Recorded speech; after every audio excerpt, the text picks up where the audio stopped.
Okay, we'll try this. Let's see how well this does.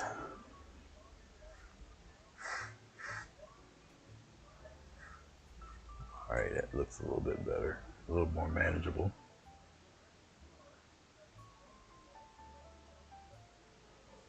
Alright, I think that'll make it. Might not be anybody watching, but I think that'll make it this time. Okay, I'll just repeat myself when everybody comes in if you guys do come back in. But what I'm gonna do is just some backgrounds. I'm gonna take a few of these boards and just do random backgrounds with them. I don't know if, of course,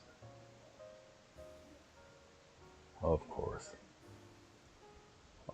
I have to refresh the chat on the tablet because you guys are saying hello and then everything, and I didn't even see you there until I looked on my left, and, and I see you all here. Okay. Anyway, backgrounds. I got some Charcoal paint down here, and okay. I just want to get rid of some of this paint. Hello, Johnny. No, you didn't scare everybody away. I had to do some correcting here on my end to get this thing to work right. So it looks like it's gonna do do it right this time. So I don't think my voice is gonna last, but anyway. Okay. All right. I didn't even put any water in my bucket here. So, hold on. Can't clean off the brushes without any water, right? No fancy intro or anything. All right. This is a 12 by 16-inch canvas board. I think I got a few more of these left. And I'm just going to do backgrounds until I run out of paint. That's all. I'm just, once again, just trying to get rid of this charcoal paint. All right. So we'll just, I'm not even going to put any glycerin on the board. I'm going to just start with batches of green and whatever.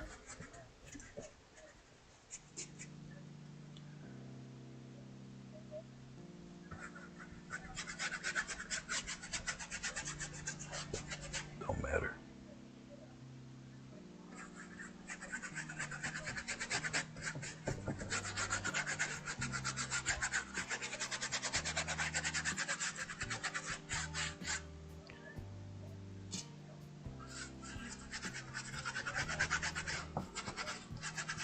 I know it looks kind of weird, looks crazy, looks just crazy, I know.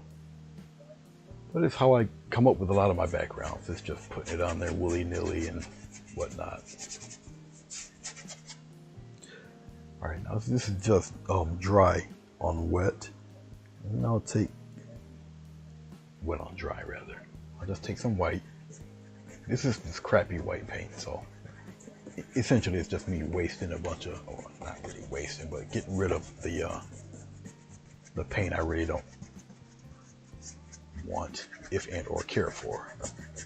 So I'm just gonna blend right on the canvas with it and just see what comes of it, really. Now white paint will leave a chalky residue, okay.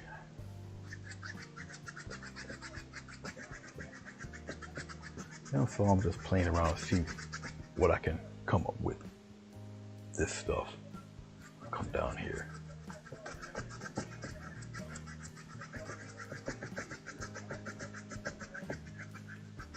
No glycerin, it's just really just the paint. Now Charcoal paint does have a lot of glycerin in it. Okay.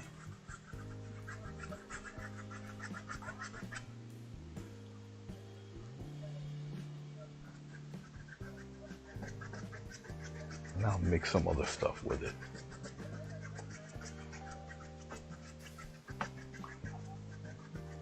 And plus, once I get it all done, it'll dry a little quicker.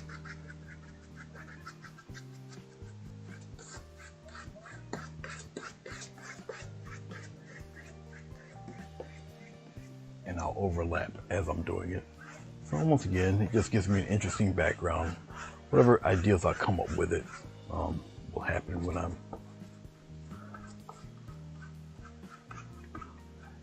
whenever I get to it. Now I'm using the panels I usually use my pours or do my acrylic pours with. And since I have plenty of acrylic pours already stacked, that's why I'm using these up. So it's kind of a dual purpose, really. Okay.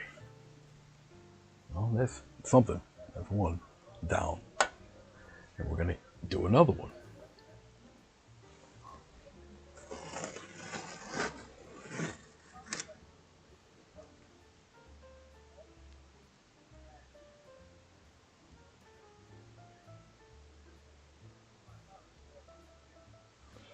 No, Johnny, you cannot see me. I don't have the other camera on.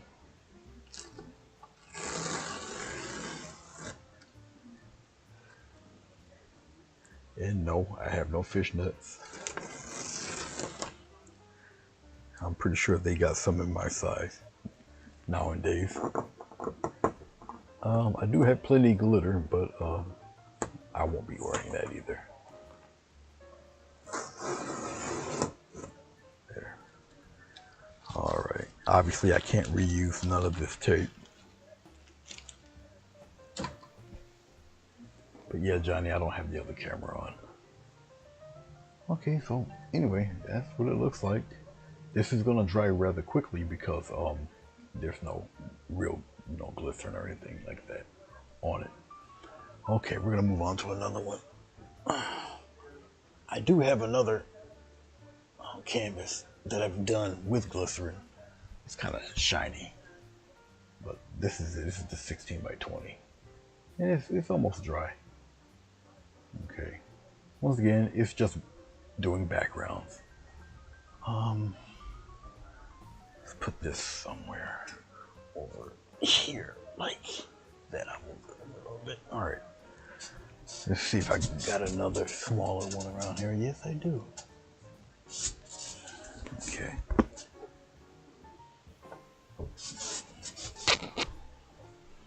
Oh no, you're not. You're not sending me no. I'm gonna have to pull that Elvis Presley song out on you. Return the Sender, Linda. Ugh.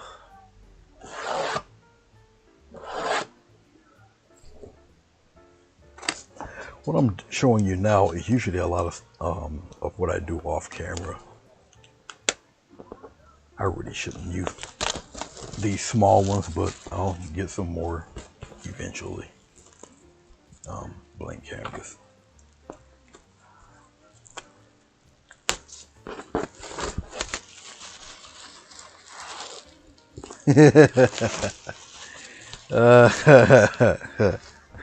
Okay, Linda. All right. No return address. All right. I got you. I got you. All right, let's aim. Oops. I'm sorry, guys.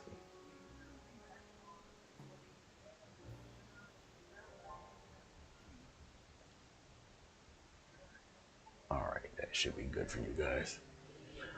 I'll slide it over a little bit.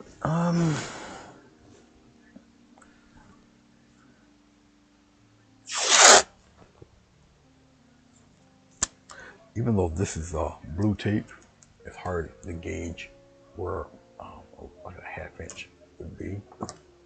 I can usually eyeball it pretty good though. I've been doing this for a while. Now down here, you see the little hooks. So I don't necessarily have to use tape anymore to hold it down. The only thing, of course, is gauging the tape, even with the hooks on it. Okay. Usually I can get away with it, or I just push through. Okay. Which does not really affect the border here. I'm gonna end up cutting my hand open on these. I got to file them down a little bit.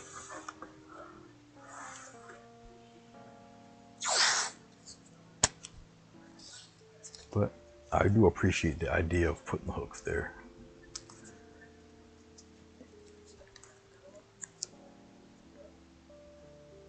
Once again, this is a little guesstimation of where a 1/2 inch would be, more or less.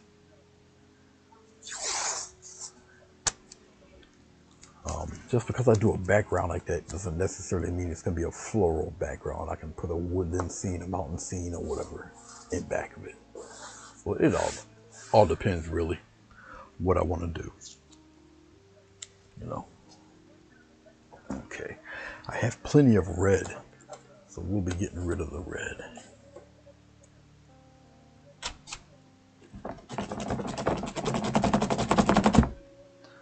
All right. Matter of fact, let's take white. Let's coat it all with white today, this time.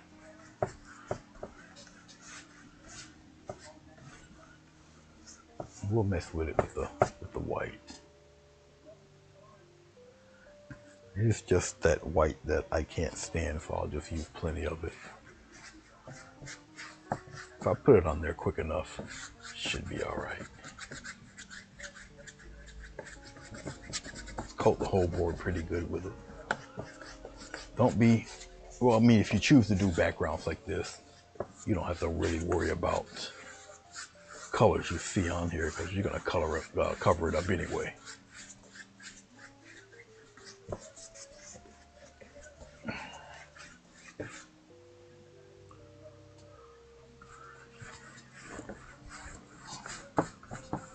All right, we'll do it with this. All right.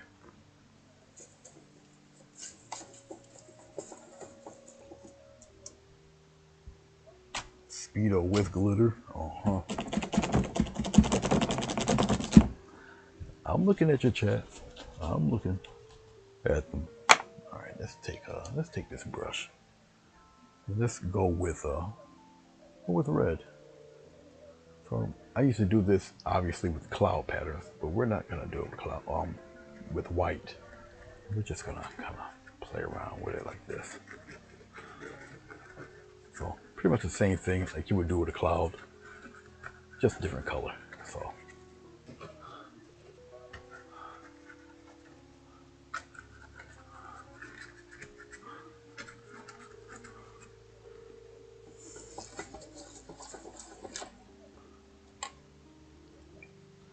all right, as long as the paint's still wet, you just may pretend you're doing clouds, but just with red.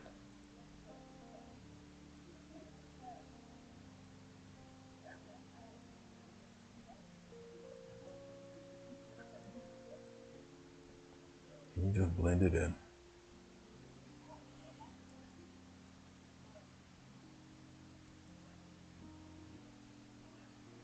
The more you stay in one spot, the more it blends in.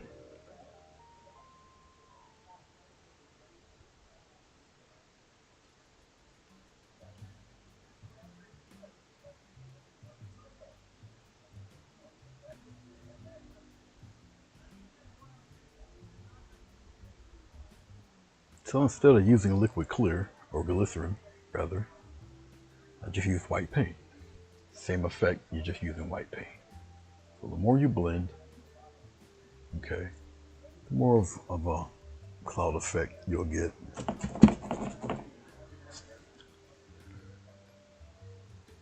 So it's really up to you how you want to do it.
Hey, Julia.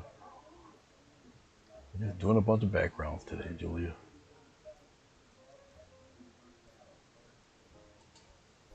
Bunch of backgrounds, just blending and moving them around and all of that. Happy horse pucky.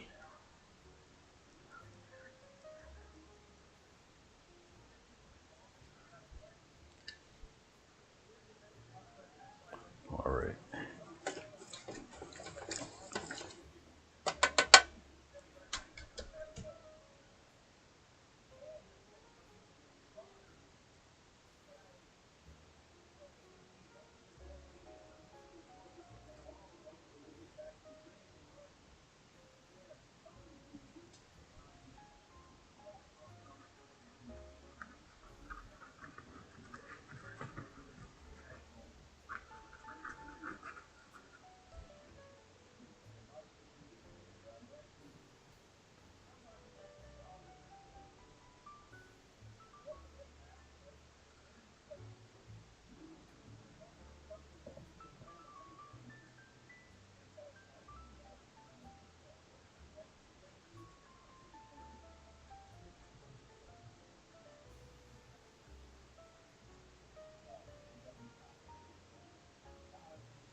Like I said, this can be anything.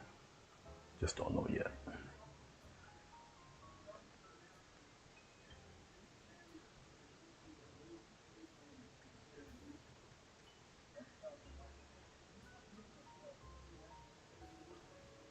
Now the board is starting to dry up a bit, just fine.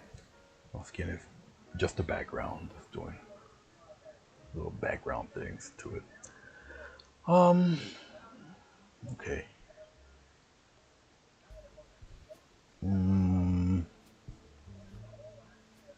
Yeah, I'll rinse it off. I still want to do a little bit more than this.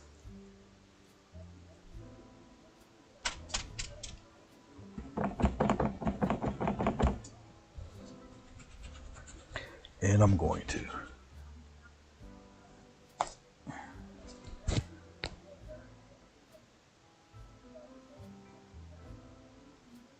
A little green and blue, mix it in there.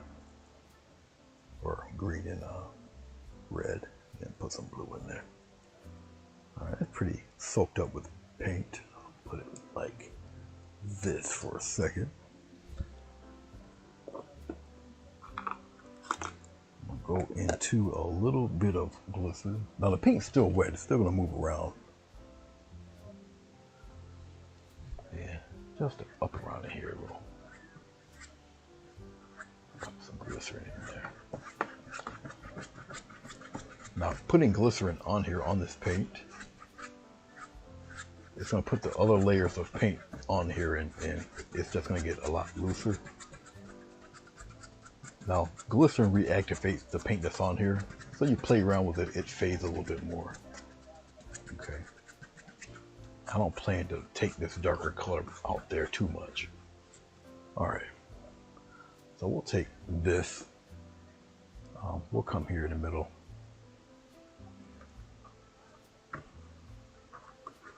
Come down here like that. Kind of bring it out this way. Alright. Okay. I don't want to soak this brush just yet.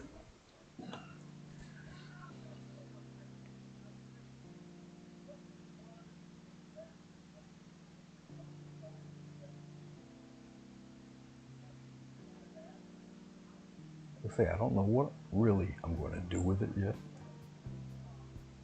But see, you can move and manipulate this stuff a little better with the glycerin. And plus, I know I'm not going to use this for a few days, so it'll be, well, in theory, it should be nice and dry. In theory.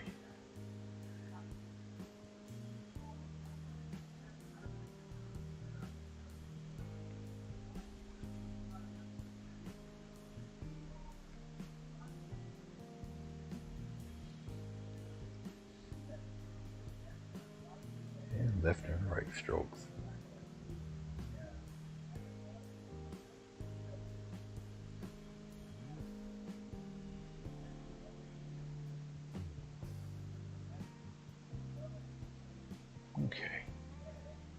I'm not looking for it to be completely smooth.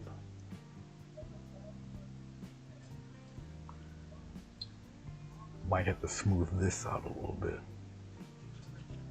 I don't think this glycerin went that far out here. But we'll find out. We'll see.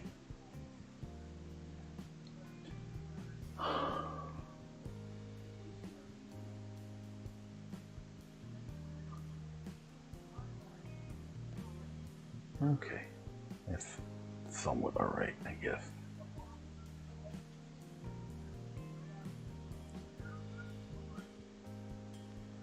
Okay, we'll pretty much keep it like that. Like I say, don't know what I'll do with it yet. I'll do something with it. Okay. We can. No, I'll keep it right here somewhere. I'll keep it right here. All right, we'll rinse this brush right out.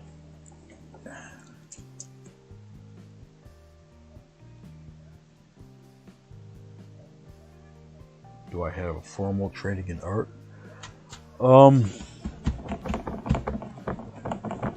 I did go to school for it, but it was more of a God-given talent, but I did go to college. They show me anything new or revolutionary? No. There are some tips and techniques that I did learn that helped me out, helped me refine it and everything, but it was more for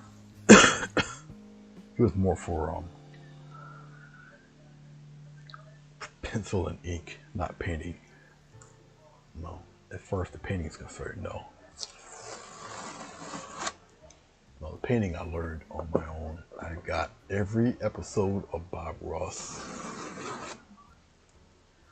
I have Bill Alexander, but I was primarily with Bob Ross because he was more of my generation. Okay, Bill Alexander was not, but I did. I do have quite a bit of Bill's things also. As you see, with a sharp border, it kind of cleans even this stuff up. It makes it look somewhat attractive. Okay. So it makes it look pretty cool. And, you know, it's however you want to see it. All right. Now, obviously, I got the camera position for horizontal, but as you can see, you can pretty much do whatever. And it does look like storm clouds or whatever, especially from that position. Or maybe from this way. And you see, you can put whatever background to, here in it you would want. All right. So, you know, whatever ideas. Okay. All right, where am I going to put it? Well, I know where I can put it. I have to get up out the chair. I'll set it. I got a rack over here. I'll just set it over there to dry. And we'll move on to the next one.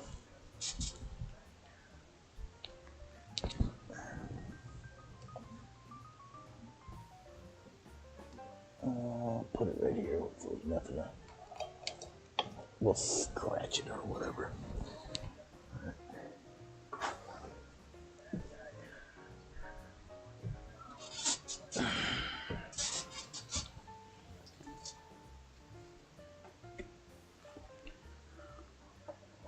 Oh, we'll do one this way.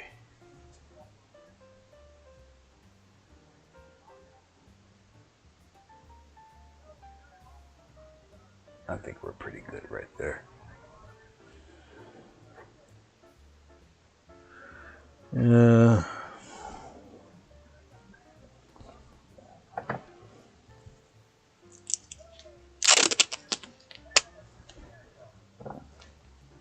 Maybe I'll do it without a border to this one. There. I think the hooks really come in handy. Okay. We'll use a glycerin. We'll use a little bit. Well, To make life easier for you, all you use is a little bit. Now, glycerin is very reflective.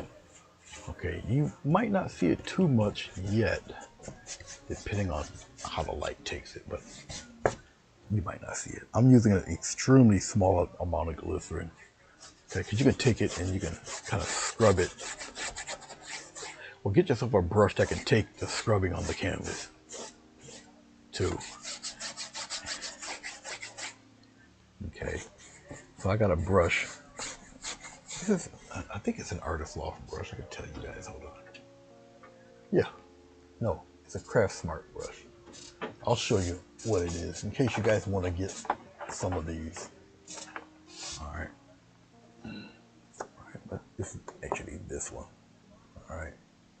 Yeah, it's this one. Okay. That's what it is. Remember the Craft Smart brush. All right, got two of them there. And they do last quite a while. You can buy them in singles or, the whole package of them. But they do last quite a bit. If you want one just to beat down like I'm doing, I suggest you get more than one. And keep one just for doing what you see me doing right here.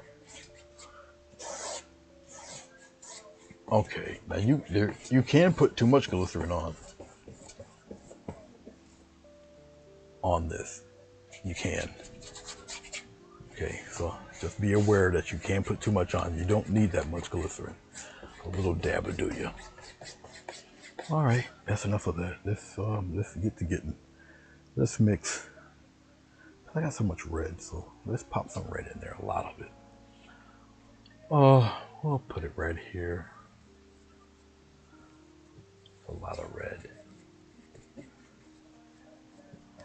That's a lot of red. All right. And we'll take some green. A bit of green. We'll put the green over here. And then we'll bleed it in. And these are two color opposites, so you're going to get something pretty dark and crazy all in here. All right. Like that. We'll get a touch of blue, which is going to make it even darker. We'll put that around in here somewhere.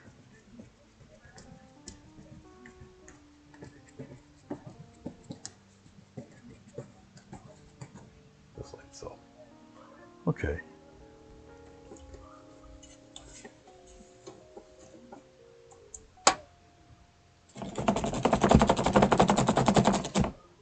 All right. Now I can take this brush, if needed, and do one of these. Just simple X strokes. You don't have to use the soft blender brush if you don't want to. But it all depends on what you want to do with it, how dark you want to go. Now with the glycerin on there, it's going to blend and mush and melt and do all sorts of interesting things. So I'll just take it and move it around and just do what I'm doing with it here.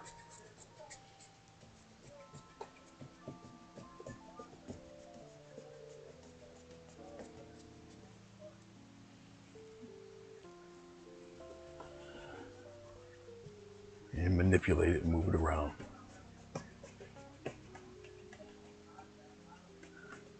Okay.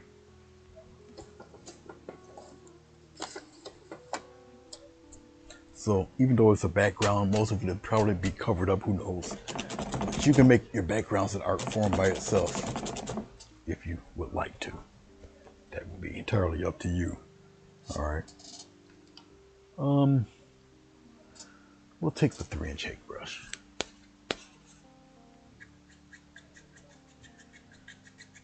Which is a very, very soft brush. And just keep going back and forth. Usually X strokes.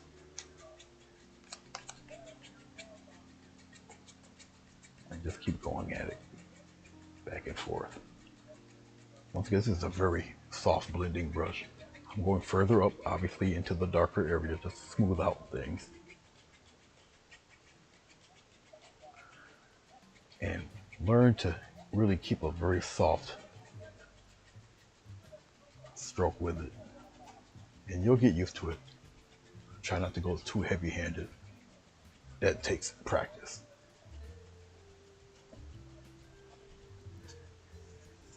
I don't want to put my head in the way of this thing. Let's just smooth it out. Now, usually it's an X stroke. I'm not doing an X stroke, but it's usually one of these. Go slow, X stroke like that. I'll show you the right way to do this. And trust me, you will get a lot of practice. You see I'm staying away from that lighter part because my brush is just inundated with all this other stuff happening with it. Okay. And I'll just lightly brush left and right like that. All right. Okay, then your brush end up looking like this. All right. With a brush this fine, with hairs this fine, when you're done with it, rinse it immediately.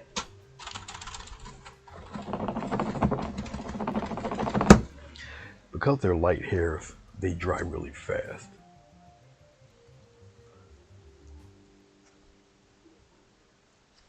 But see, it cleans it right up. But they're very, very soft brushes. Yeah, these are Hake brushes. I got them. Oh, Lord. I ordered them. They are from Japan. It took a little while for them to come in, but you can easily get them now off of Amazon, eBay. You know, United States. You may have to pay a little more, but they do have them. Okay. All right. All right, let's take a little white. Take this brush. We'll come here. We'll come here. Very lightly, just kind of get some stuff like that happening, and we'll pop a little bit of that in here. Get a touch of white again, and pop it in there a little bit. Something like that. All right? All right.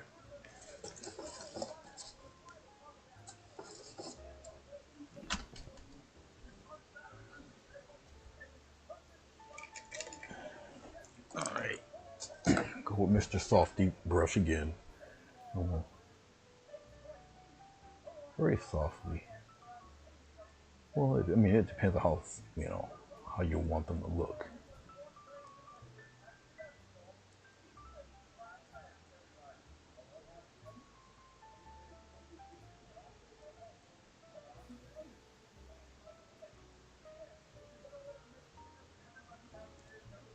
And you come down here, bring some of that around in here somewhere. The glycerin, you can move it around, as you can see, and shape it any way you want. All up to you. If you want them a little brighter, don't brush as hard. Okay. Truly up to you. You can repeat the process, get them brighter if you would like. Up to you. Okay.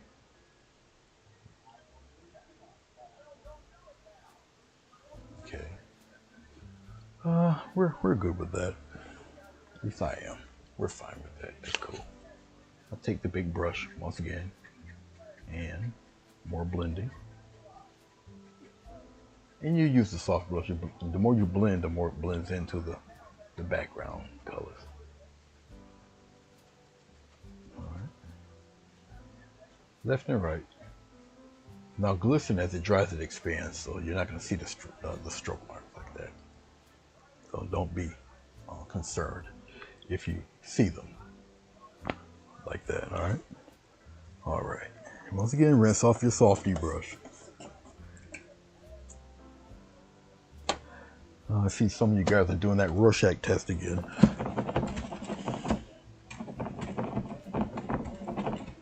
There we go.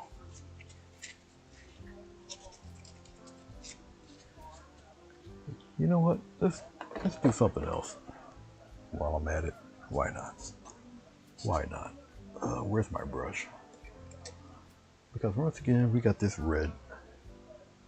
Got all this red, so let's bring the red here. like that.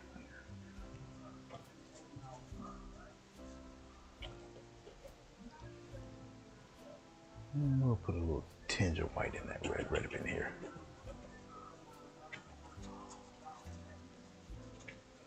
Something like that. And we'll have it kind of bleed off into here. Why not? Get some white, pop it in there, let it bleed off, then come in here, and let's just make pretend it's doing one of those numbers. Okay, we'll leave it like that.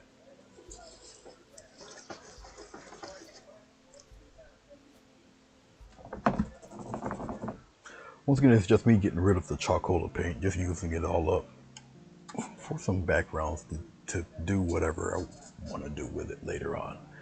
Okay, we're in the lighter area. Lighter area goes first.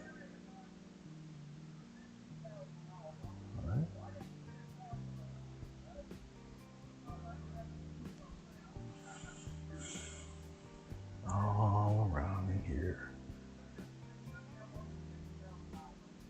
And this is not super strong titanium white. It's more like a blending white type of deal going on with it. Okay.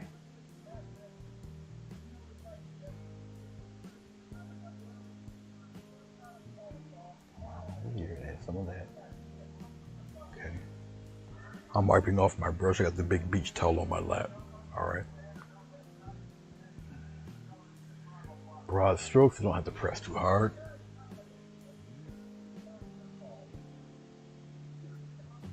All right. So that looks pretty neat-ish. So blend it like it comes out of here somewhere. Okay.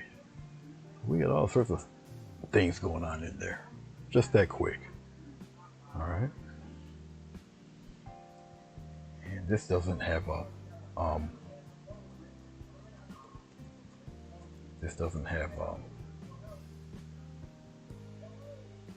a border to it. All right. Okay.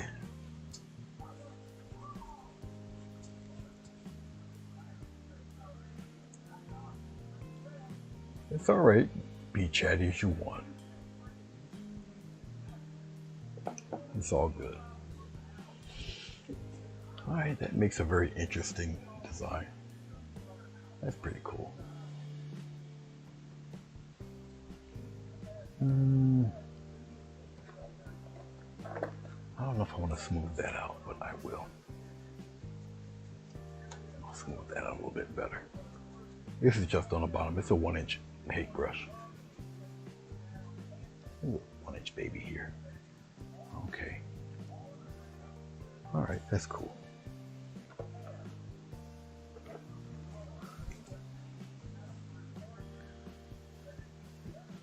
All right. Now we'll find a spot for this somewhere. Oh, that's right, I taped it. Just be careful peeling the tape off.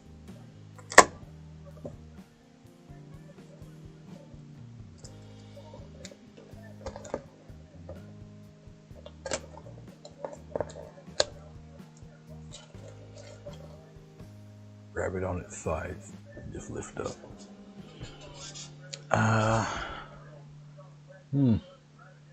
This is going to get interesting. I'll just put it over here for right now. Place it somewhere else later.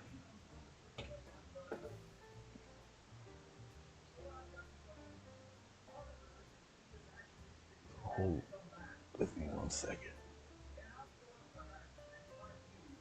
All right.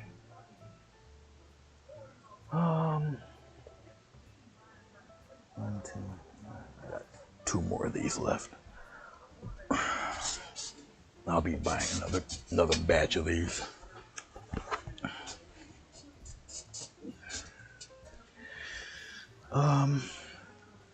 Since we already have it this way, it's all right.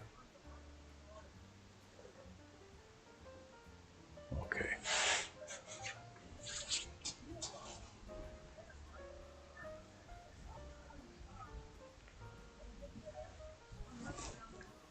Okay.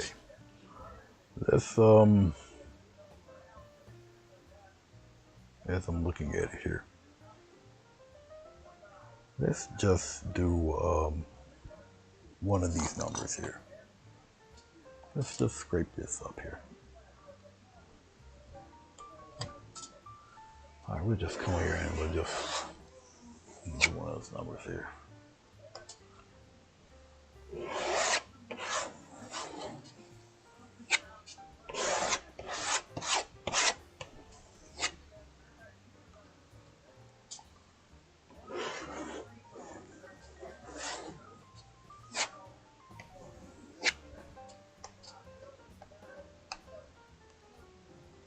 Like, what on earth is going to happen with this, right?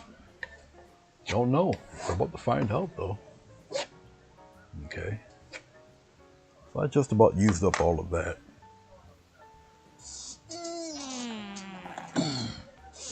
Once again, it's just the charcoal paint so I'm messing with here. Okay.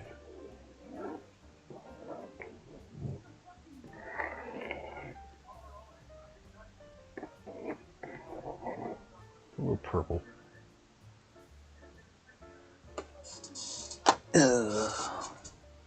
Let's get some more of that crappy white paint.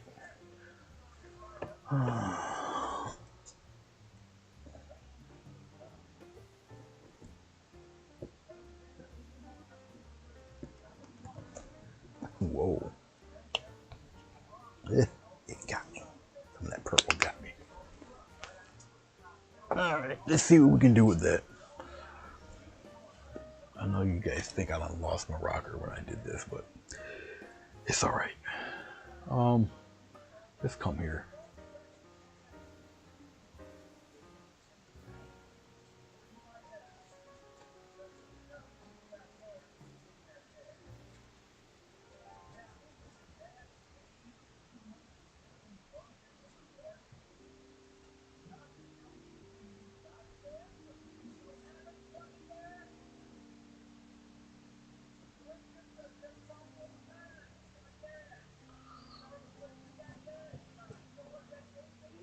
Awesome.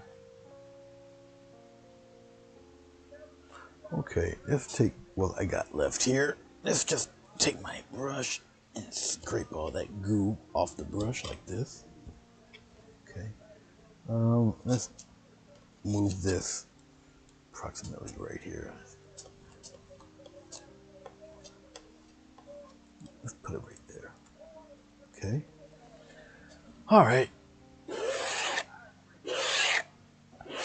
I know. It looks like I'm doing really nutty type things here. Okay, let's put that right there. All right. Okay. Yuck. Yes, we're making a mess. Ready?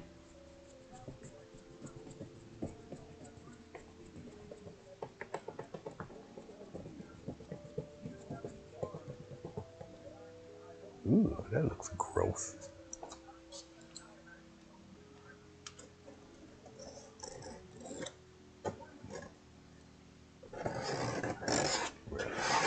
Ugh, that's nasty. All right. Where were we? Right here.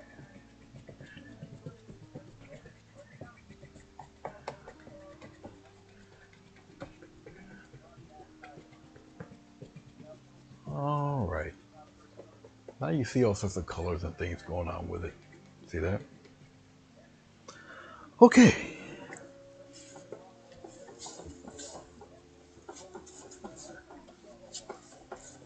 Just cleaning off my brush.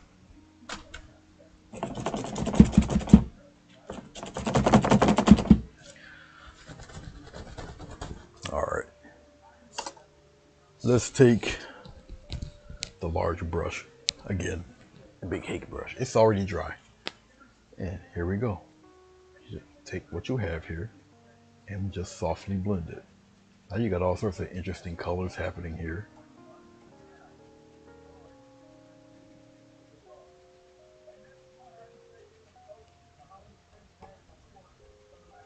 And we'll just straighten it out, smooth it out. Still keep some of those colors in there. You know, got some paint over there on that side. Let's get some, put it over there like that.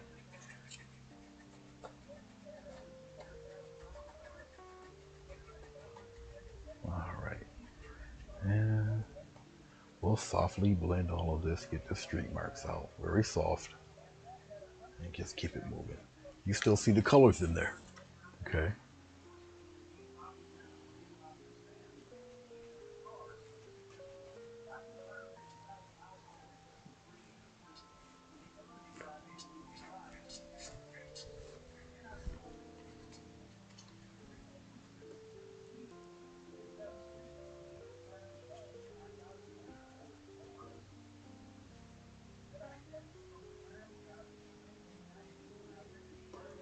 I'm just overlapping as I'm wiping this.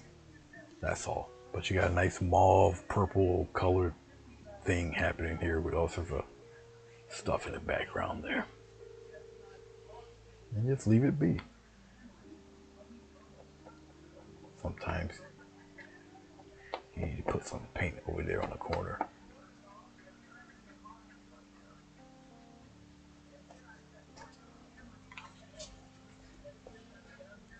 And then just go back over it again. No biggie. All right, there you go. Another one down. All right.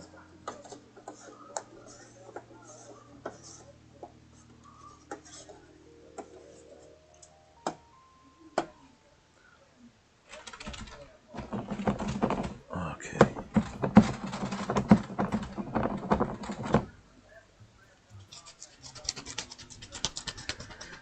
Okay, let's bring that back. And I gotta find a place to put this.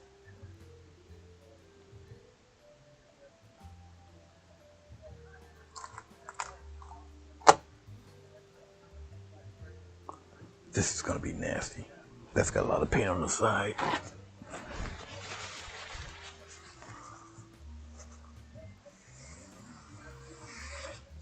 There we go.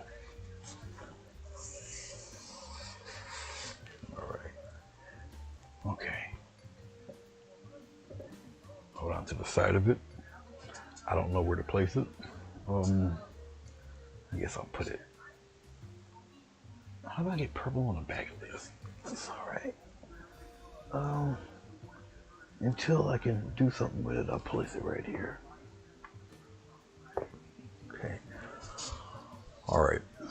As you see, we have a little bit of a mess, but it's all good. Take a little rubbing alcohol. I'm gonna spray these two things off too.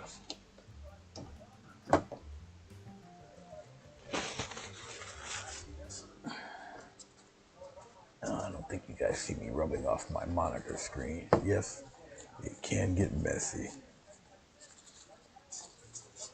And the phone screen can get messy. They're almost as good as new, almost.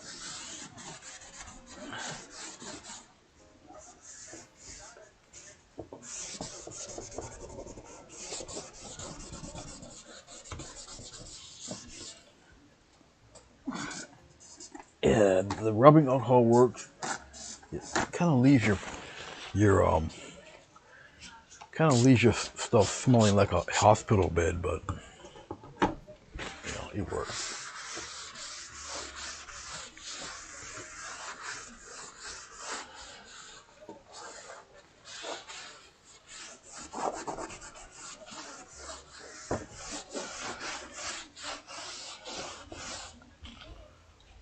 Whew, some strong smelling stuff.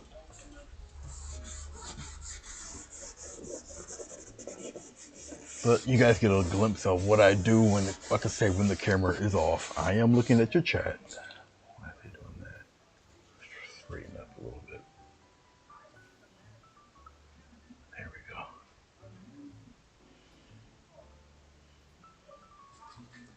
Stop that. Stop. Yeah. So touchy and sensitive, this thing. Okay.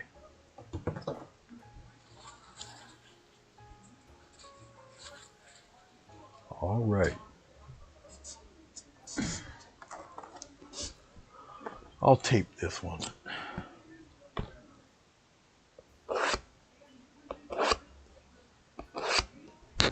The scratches you hear is just me with the X-Acto knife on the backboard for the plastic here.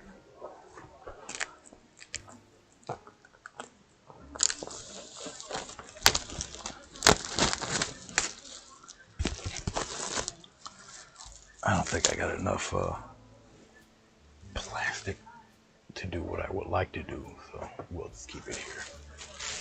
Maybe we will, but I don't think so. Let's see. Is there enough to show you guys this?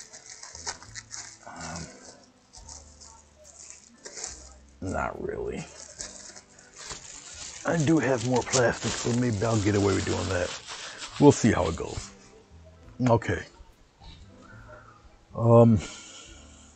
Ew. I forgot I soaked myself with this purple. Alright. Creative. Oh, okay. Hopefully you guys didn't ask me a question and I missed it because I don't want to do that to you guys. If you guys could, if you're interested enough, press that thumbs up button for me. If at all interested. Okay, we have a lot of purple, as you guys know. Here, let's do this. Let's get a big batch of it right here, all right? And we'll do one of these numbers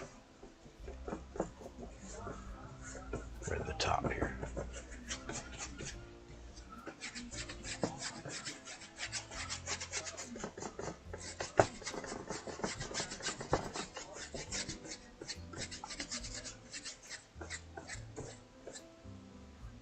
See if I got any more of this. Alright, something like that. Whatever.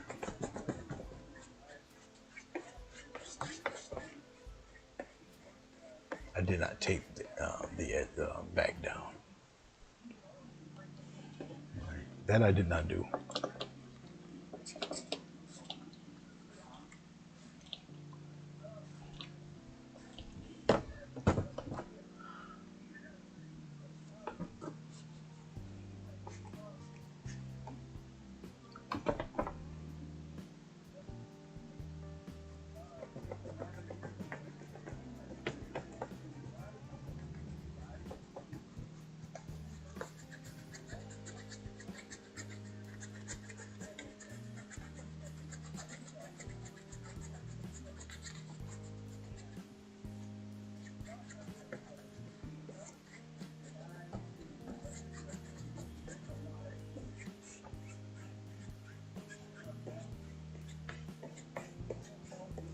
Alright, this ought to be interesting.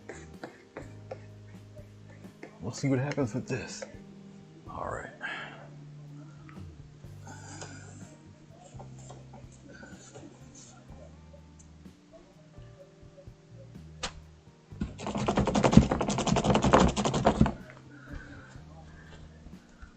Alright. Let's see what I got in here. I can peel them off real quick here.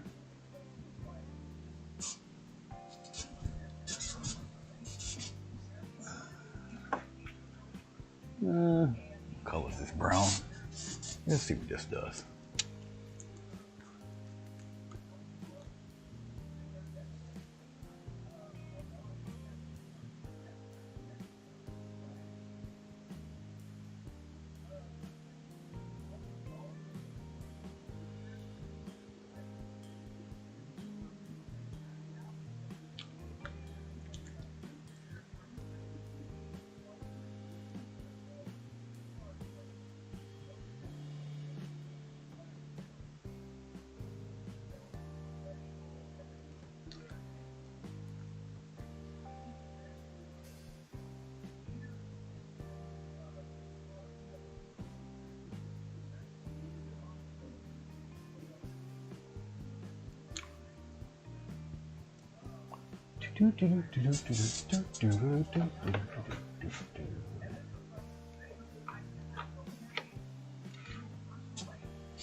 How that happened.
I always have the airbrush on. I just rarely use it. It all depends on what I'm in the mood to do. Okay.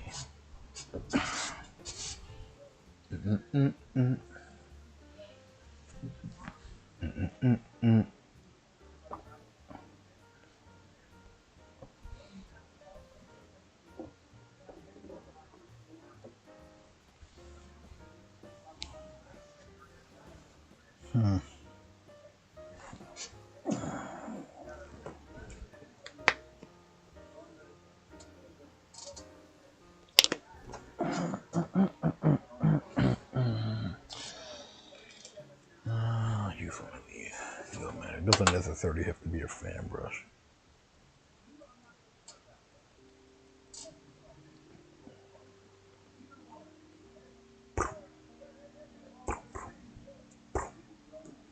Oops. Didn't mean that. Gonna cover that up there with a bunch of them. That was a mad splatter right there.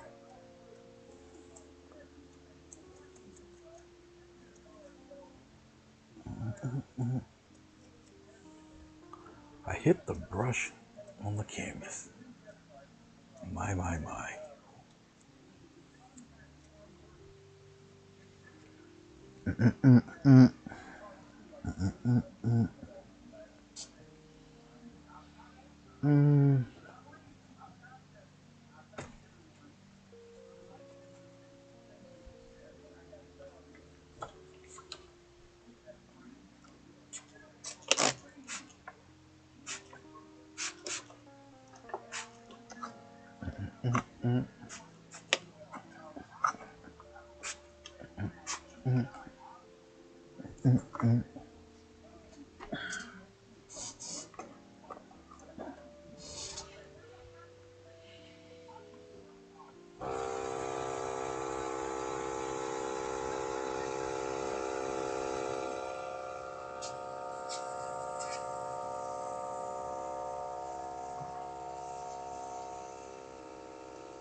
I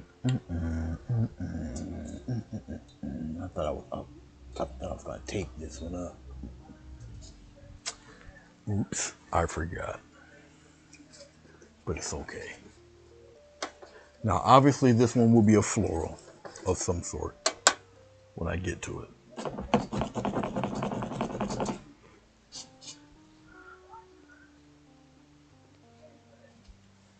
All right. Of course, you know I spent that time wiping off my screens. And guess what? I have to wipe them off again. But before that, let's wipe this off. Now, it's going to continue to drip until I lay it flat, of course. And this is a bit of rubbing alcohol and water mix in this craziness right here. All right. So basically just lay it flat somewhere and you let it dry. So I think I'm going to take this one. I'm going to dry this on the top rack. I have to move a couple of my cameras and dry this one on dry this one on the top rack and actually I could dry it on the second rack. I don't want to move all those cameras. I got a lot of cameras. So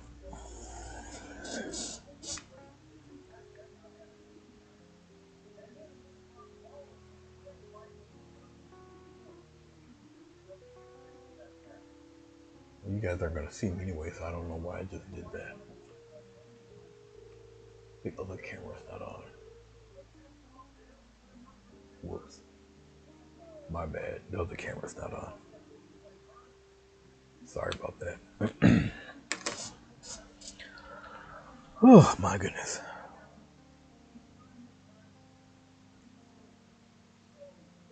Okay, Mo just put... Was that Bentley? Bentley went Betty by. All right. So we have 1, 2, 3, 4. We got 5 of them.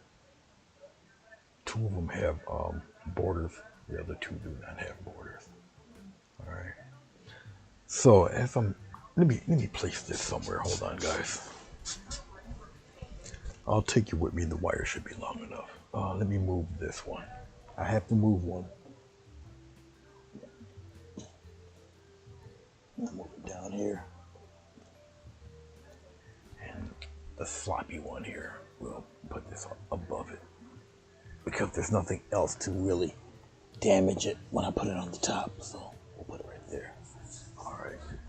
And you guys can watch me clean this mess off.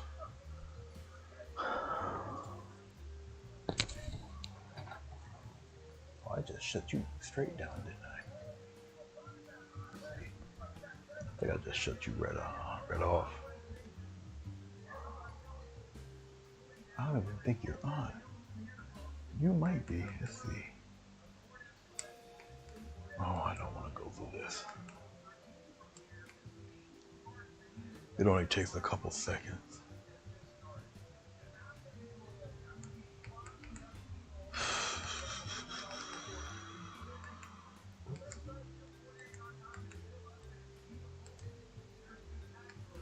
Oh, we'll just do this many.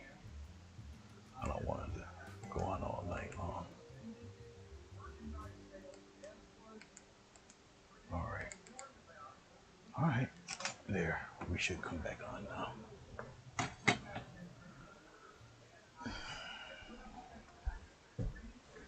Okay. In a perfect world, this should work.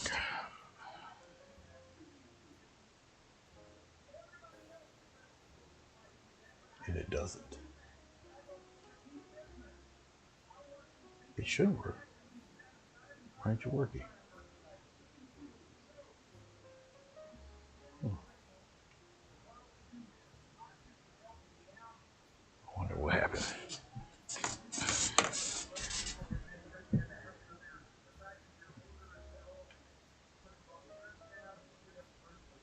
There you are. Hello. I'll enjoy it when you work. How about that?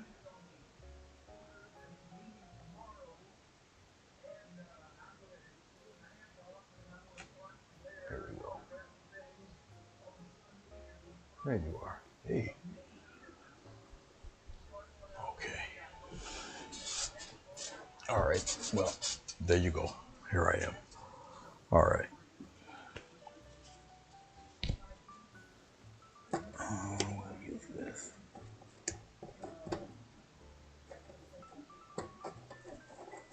I really don't want to use this, but I'll use it.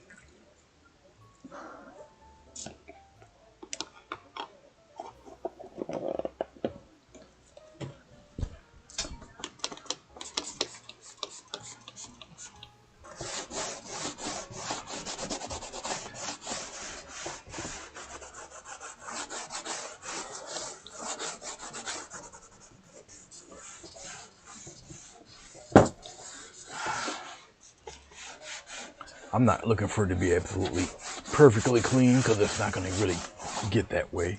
But not unless I use scalding hot water. But that's really unnecessary. A little overkill-ish. Alright.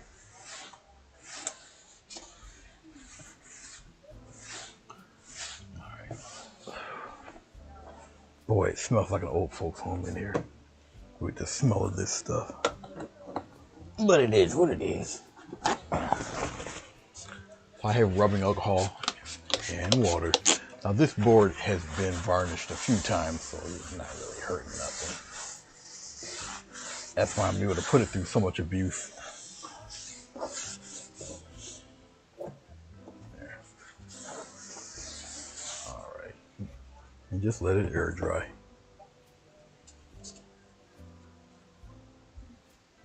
Wet diapers? No, no, no, no. Not wet diapers.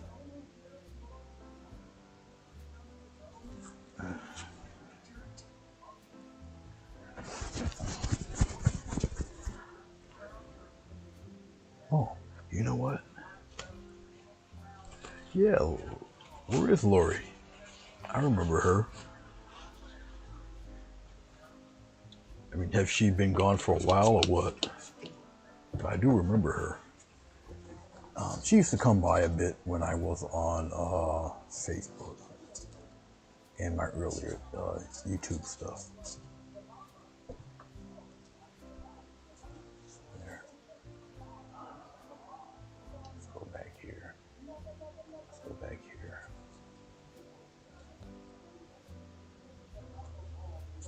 There we go. All right.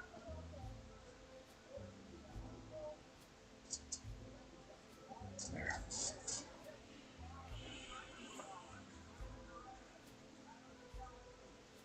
Oh.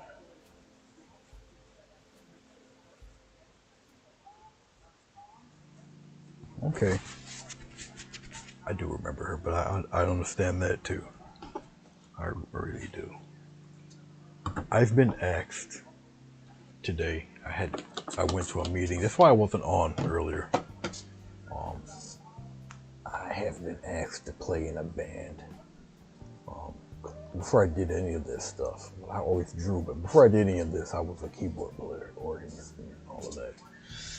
And I don't know if I really want to go through all of that again. So, it was the first meeting, and there were people I played with over 20 years, really. But I don't know if I really want to go through all of that. Like I said, I don't know.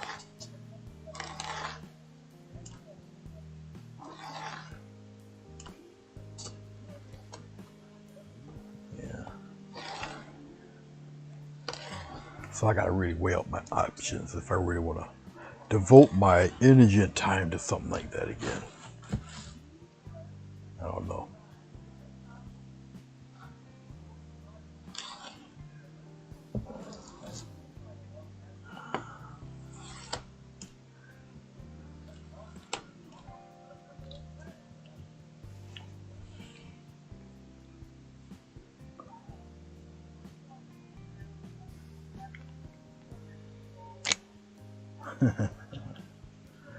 I get confused between Yumo, and then Moose Crazy.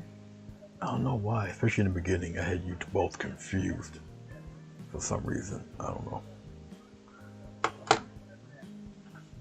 Isn't there like 3 moles? 2 or 3? I don't know. It makes my head hurt. I mean, there's already a few Lisas.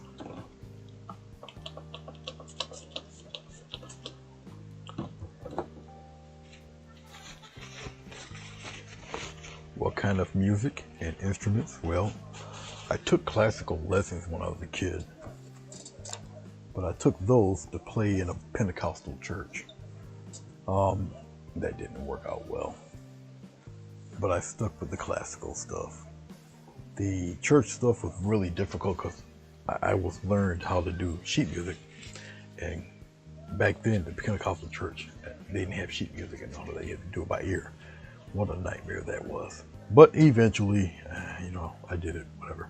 Then I had the best of both worlds. I can do it by ear and I know what I'm playing note-wise and chords and music theory and all that other crap.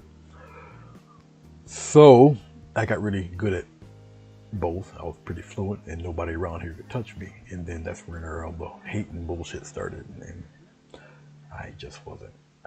I had enough of it. I've been doing it for a very long time. This last episode was pure hell. So I said, fuck it. And I stopped. So I don't play for no church, nobody, no nothing. I do occasional private lessons here and there. I got 2 keyboards right here. They're on. Everything's powered. But I got one and on, and I got a camera on the ceiling, so it looks right at the keyboard. So I got a lapel mic hooked to the camera, and I can just play. And the lapels pick up everything because I know you guys hear the TV through this mic. So I just play through that and send it through, make an MP4 and put it in my Dropbox or whatever, and then send it out.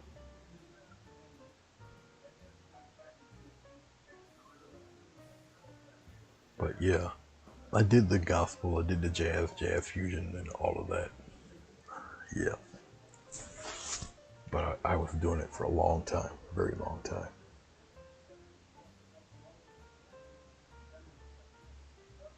Well, here's the thing about black churches and being in high demand. They're very judgmental, they're very choosy and cliquey, to which I've never been a part of any clique. And they can be quite nasty and cruel. And no, because I wasn't a cliquey person and I didn't really tolerate much of their crap. No, I wasn't picked. I wasn't chosen. I did play for more professional type bands and stuff, and I was gone a lot.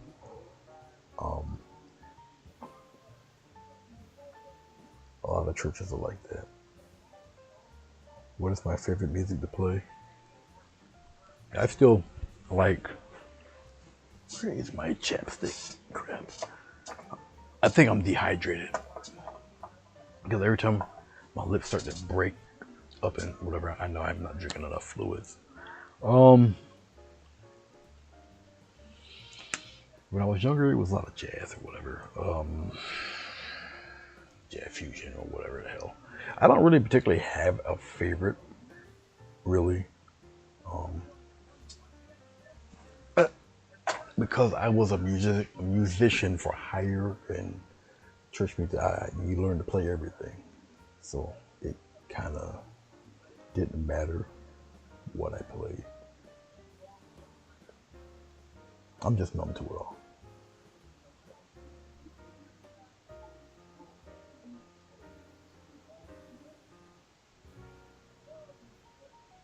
So,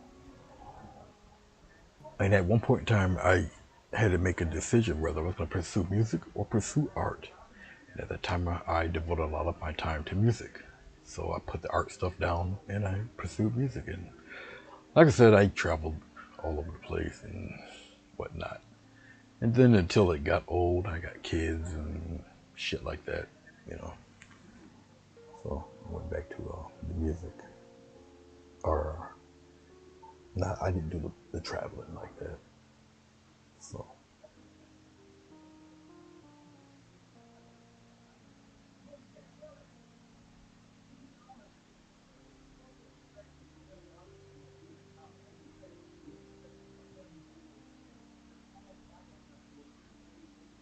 okay.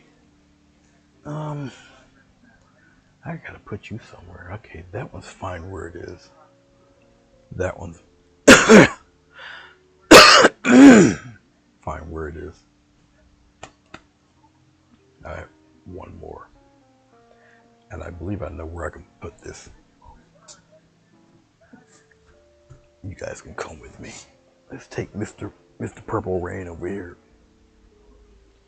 Actually, it's partially dry now. Isn't that something? Look.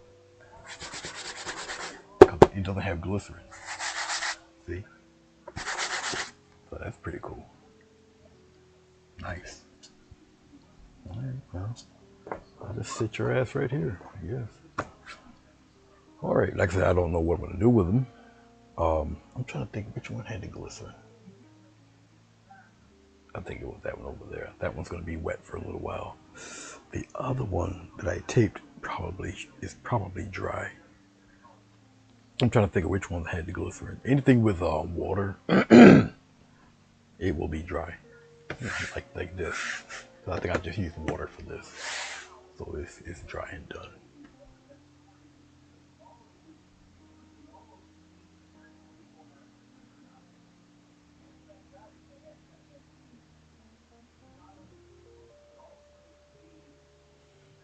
You would love to hear anything I have.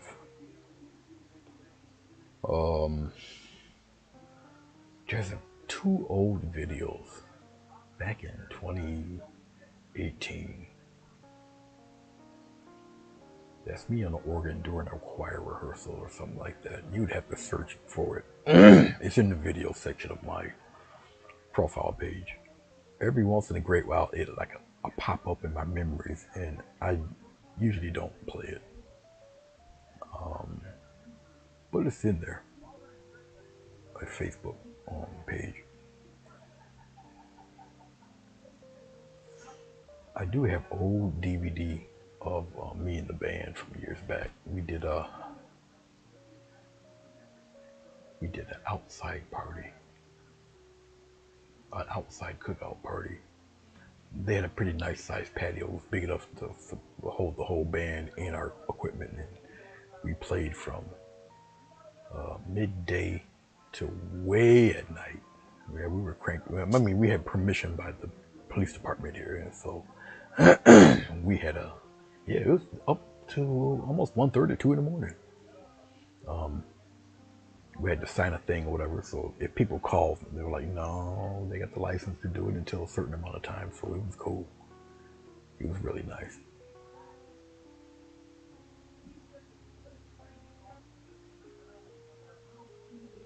Yeah. So people are starting to get there, the ones who were in the auction. They're starting to get their things. Now, some of you from other states have gotten their things. I'm pretty sure my cousin's got hers. Hopefully, hers was like among the biggest and heaviest of the boxes. But I can always email or message her, see if she got it or not.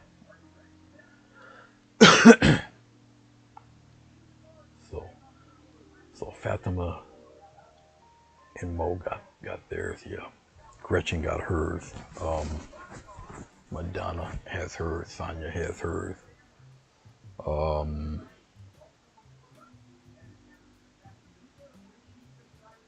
think that's it. I got them marked off on the. I know Doris obviously got hers. So.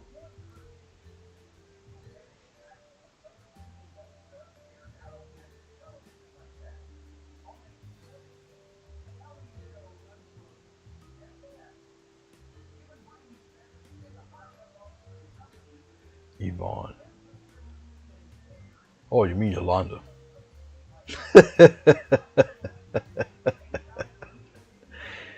Yeah, it's my cousin. Yeah, she's in Buffalo. Um, I'm pretty sure she got hers, and some of you guys from other states got yours. 'Cause some of you guys live quite a ways away, so I'm positive she has hers already. It's all right. I'm never used to saying Yolanda. I grew up with Pam. You know, I don't know why my dad named her or gave her the nickname of Pam. Um, the letter P is nowhere in her name, uh, first or last. So, but then again, they call my father Uncle Billy, and his name is not Billy. So, you know, they give him all these nicknames. Did me and my brother get a nickname? Yeah, yeah, my brother got a nickname. Yeah, he got a nickname. I never had a nickname. I think my mother put the Nicks on that. She's like, now. So I was just regular old plain Anthony.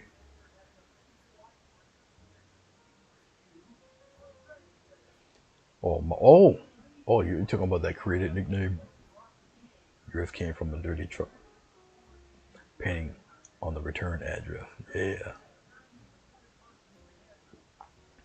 You know, I was mailing out so many of those things. Um, and I guess we were talking about that and it was just still fresh in my mind. So I figured you get a kick out of that. And no, I have not washed the truck yet. No. I'm gonna have to wait for all this mud and slush to go away. But the truck's gotta go in the shop anyway Monday. So I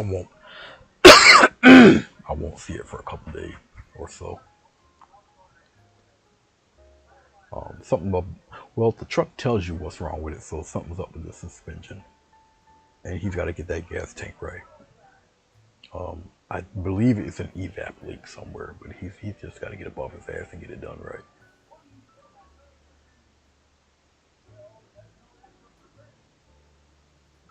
Why do people call Richard Dick? Don't know.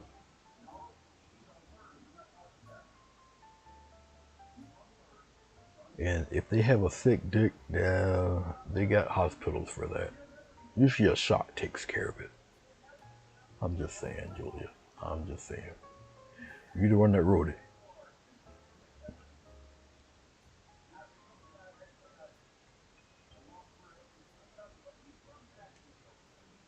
Listen, I'm just answering Julia's question. She asked a legitimate question. So, you know. Linda, Julia asked a legitimate question. She wondered why do the people call Richard Dick for a nickname. Then she mentioned a sick dick, and I told her they got sick dick hospitals. I answered the question. You know, word goes around. If you don't answer people's questions in the art forums, you know, they can, you know. So, I know you mistyped. I'm having.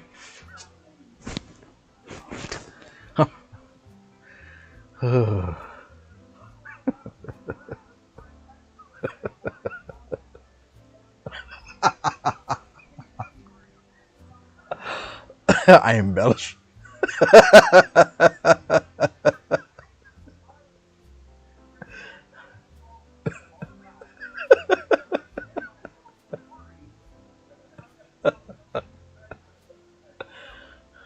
I embellished.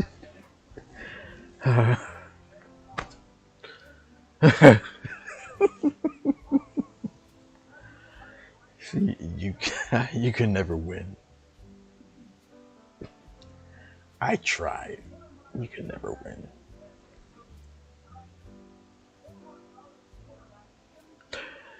No, Larry, you didn't miss nothing. All I did was backgrounds. That's it. And I've done 5 backgrounds. Well, 6 if you count the big one. All I did was backgrounds. I did 5 of them. 1, 2, 3, 4. Yeah, I did 5 backgrounds just for future endeavors, future paintings, whatever. I'm trying to get rid of the charcoal paint, and so they do make good background stuff. I did not do any painting. I had a meeting today, so I didn't do any painting really. The last painting I did, I think, was if I can get it without tearing everything up. Of course, I tear it up. But the last painting I did was this guy. That was it. That was the last one I've done.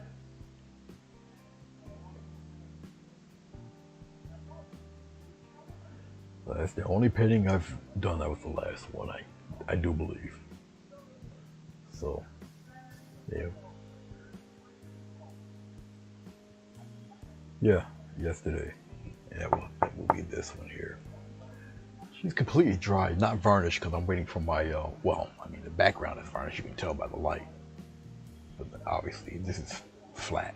So, if I took it and did like that, it would come right off. So I just gotta wait for the top coat stuff to come in, and it probably have a real different look than just this. So I'm waiting. I'm waiting for that. Why am I beating this thing half to death? Here, sit there.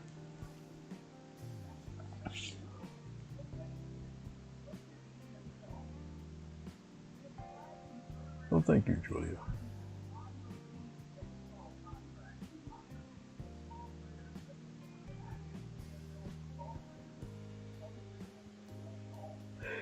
Lisa B. Lisa, why didn't you tell me you got your painting? Or did you? And I didn't look up and see. So, okay, you're another one I have to mark off. You and Mr. Pro. And how is he doing?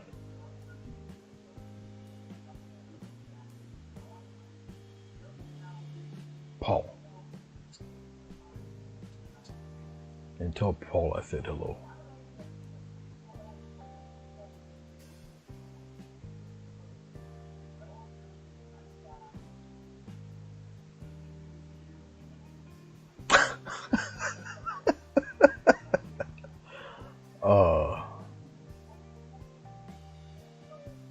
Okay, so maybe yours came in today, but that's cool. Long as they came in. I think Gretchen's gonna show hers tomorrow. What did she get?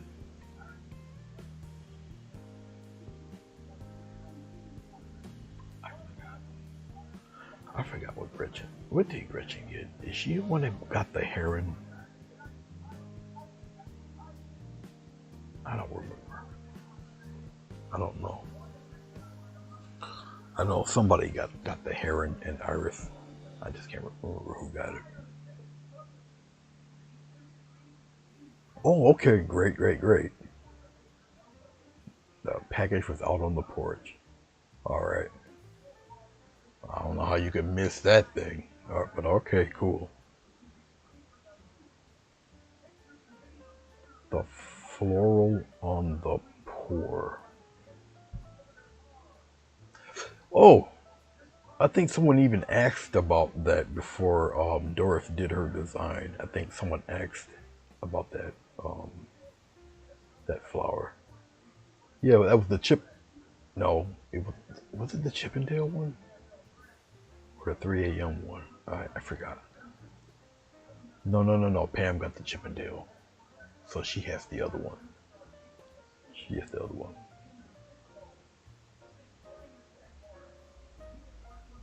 Okay, Gretchen got the iris and heron.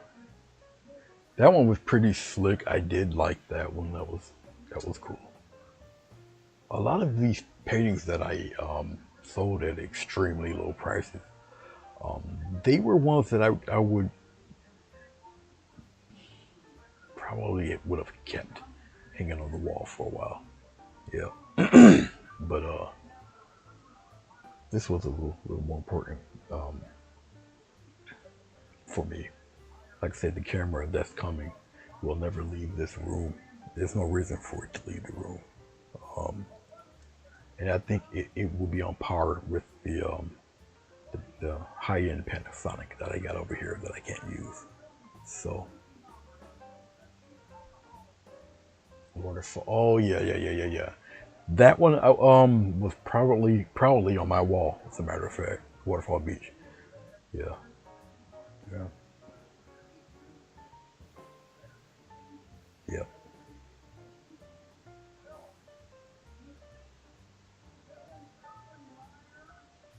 yeah. Julia, you did get one, and it should be coming to you very soon. Tomorrow's Sunday, so you're not getting it then. But yeah, you did get one.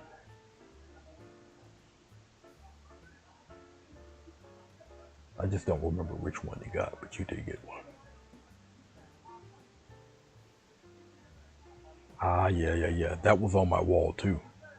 The wave with the orange sky. That was on the wall. Matter of fact, if you guys ever see pictures of me, you would see the one Paul has because it was on the it was on the right or on the left side of me on the wall.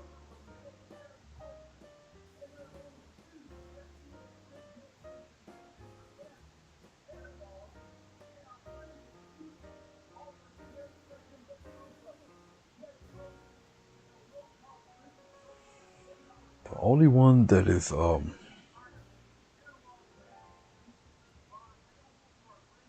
think it's Gretchen with her when she does her art part of her show.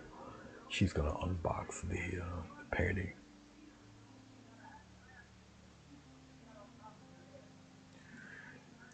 Fatima has Woody and the Magic Shroom, I believe.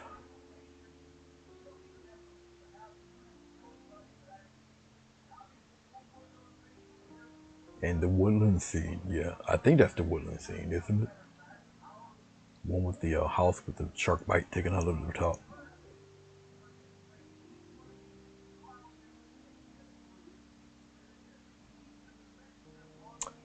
Incoming, incoming. That was the wave one, yeah.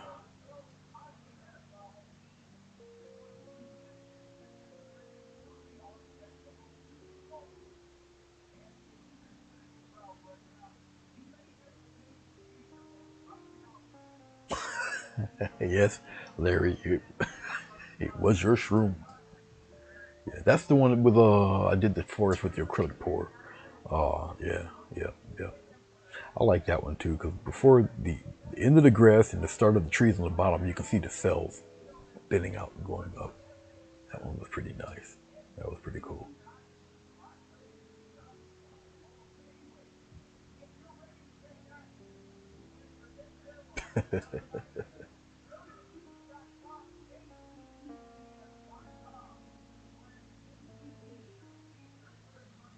Oh, I have to scroll up because maybe someone did let Julia know what she got. I'm trying to remember what.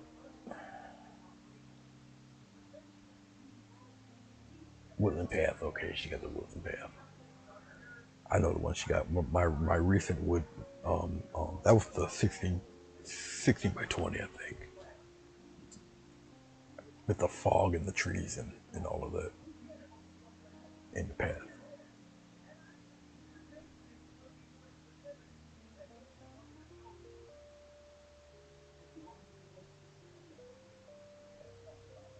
I thought she did. Okay, I know the one she got. That's the one with the crisscross lines and then the flowers. All right.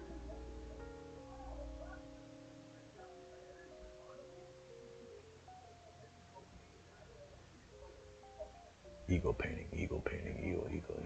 Oh yeah, yeah, yeah, yeah. Okay, I got you. I got you. The recent eagle painting. Yep. Okay, I got you.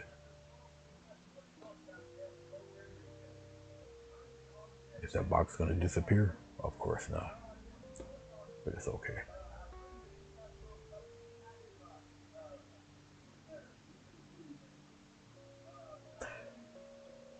Yeah. Well, thanks to you guys, it was very successful. Um, I think it was the very first auction I did where it was just me. Any other auction I did, it was either with somebody or somebody else was hosting it. So yeah, it was good because I really got to get these paintings, get them out of here. But I don't do too many auctions. You know,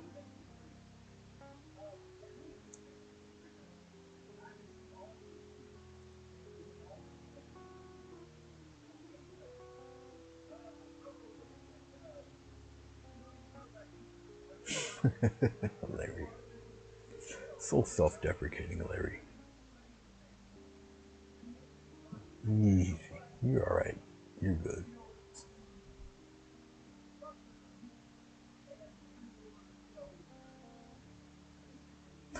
Larry, are you the one that come up with those, the cup within the cup? Did you do those? That was fascinating, actually.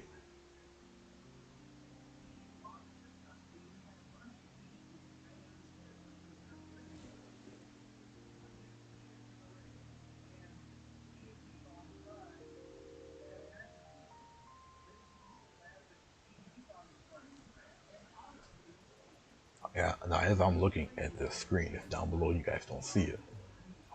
You guys don't see it because the palette is here. But I also got the PC over here that shows the text.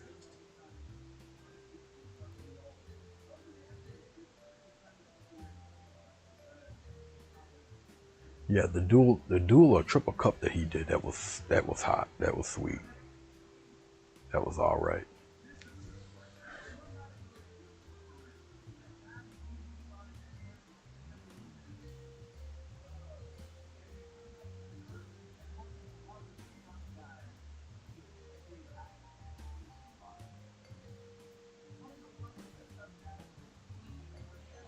No, I get you, Linda. I get you. Yeah, I am running Magic Lantern. It's just I probably got it turned off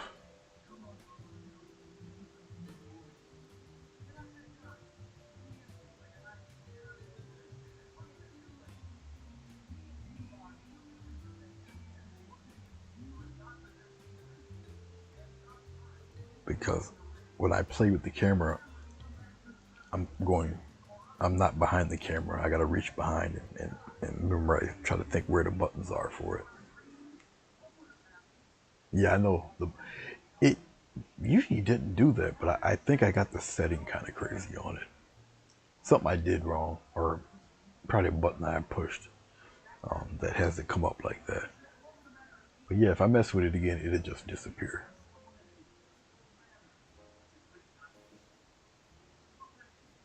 But yeah, it's something that I touched that has it pop up again. The reason why I don't mess with it much is because I have to move the camera, and it's just a pain trying to get the focus back. So I just let it sit there.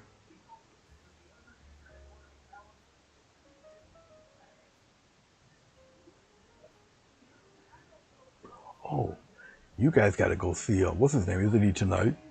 10:30. Nathan, right?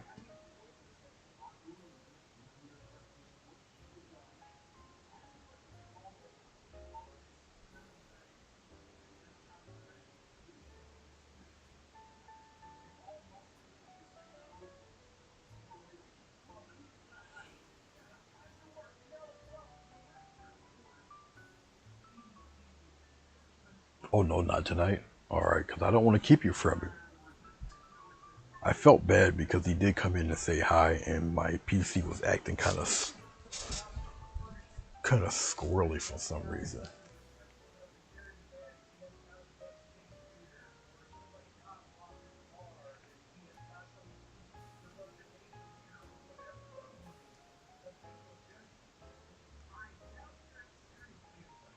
All right, enough of that.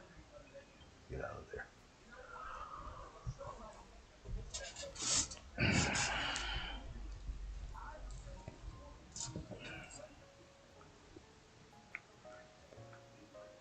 Whoop.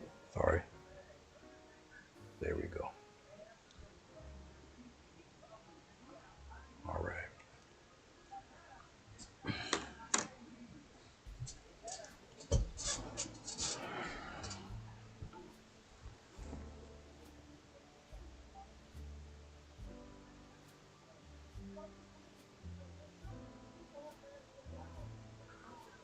No, just Nathan live out there where you guys live, Larry. Out that area for him to come on at 10:30. I'm curious.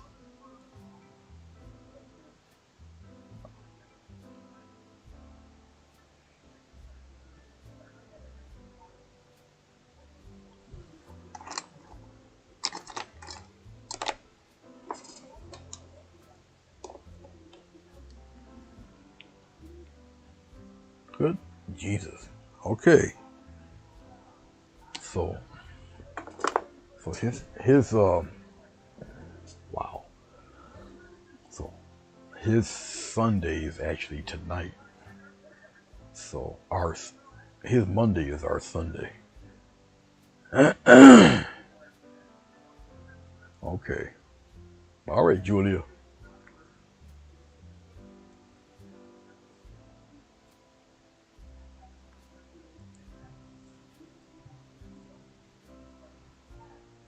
Is it Julia that's calling it tonight, or is it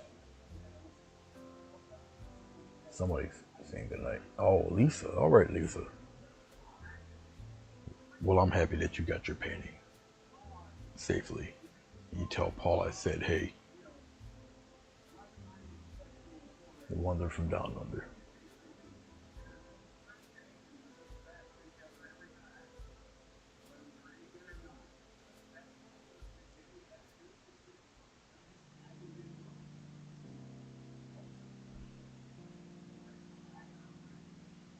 You're more than welcome, Lisa.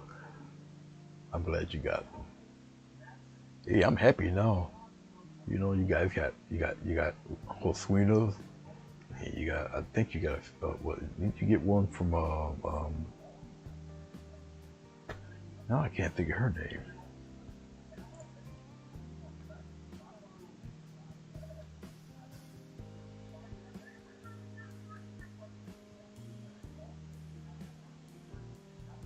Diana. Yep, you got one from Diana. Yep, Ian, okay.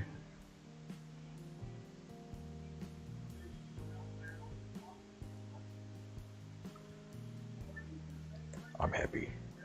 Good.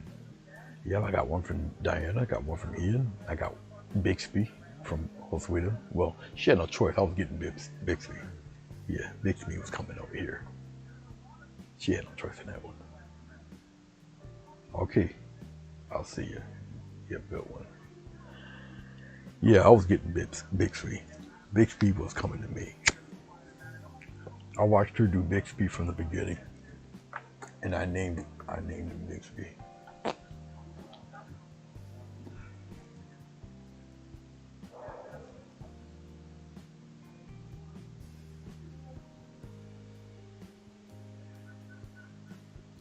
Good Lord. Where is he getting these bowling pins? It's funny, I got a good friend, childhood friend. He works at the bowling alley. And if I really wanted the pins, I could get them too.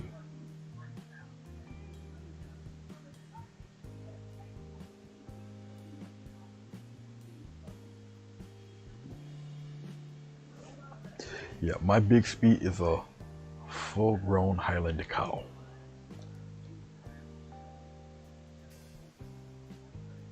Gotcha. Yeah, my buddy, my friend. As a matter of fact, he's the one that I painted. I airbrushed the his 300 bowling pin. So we bowled the 300. As a matter of fact, the pin that he had was the head pin. It was the head pin because he was working at the bowling alley, and so he had the pin runner get the pin for. So, yeah, they were watching, and yeah, he seen the head pin. He seen where it went, and when it went through the thing, he nabbed it. He got it. He gave it to me. I airbrushed it for him. He still got that freaking thing. He still has it. It's on his mantle. Thing's over 25 years old. But yeah.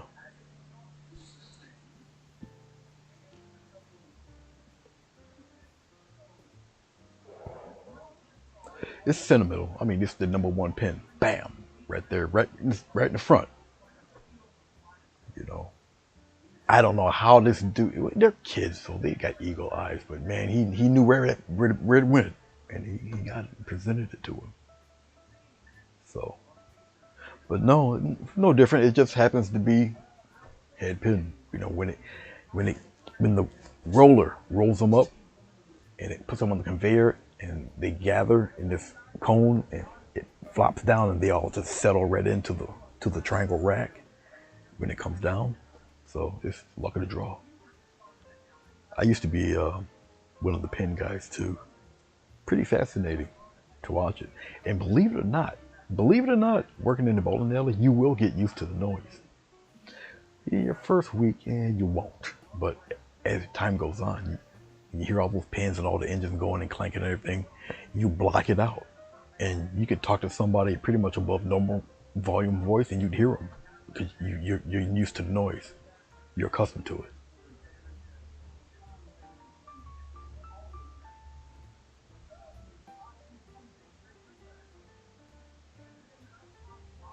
Yeah, that one pin, that one pin you see right in the center, pow!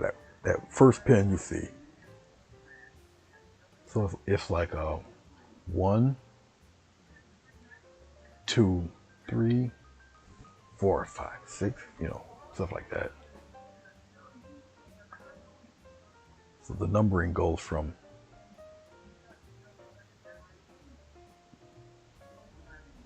left to right. It's opposite.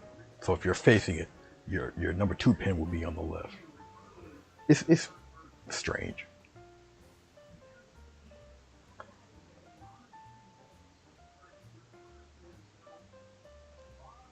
Yeah. Boy, he was sweating bullets. Well, he was so nervous because all eyes were on him. The bowling alley was definitely quiet. He was so nervous. His legs were shaking the whole 9 yards, but he did it. He did his 300. So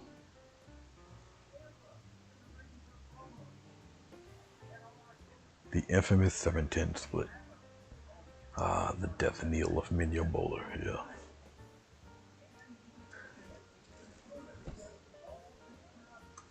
So yeah.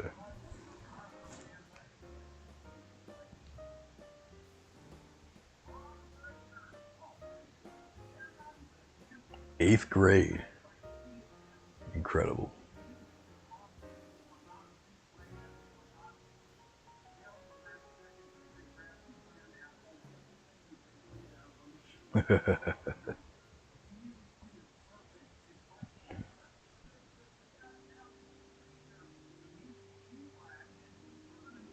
Rolled turkey.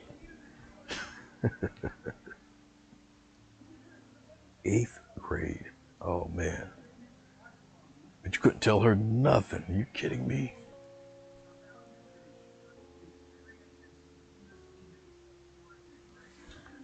You'll get people bowl most of their adult lives and never see one, you know.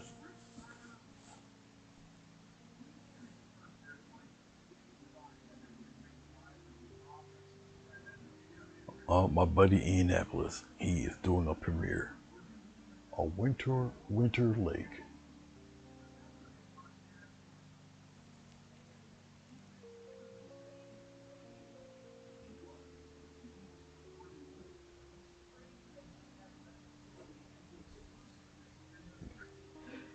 Turkey bowl that night. My God. That's funny.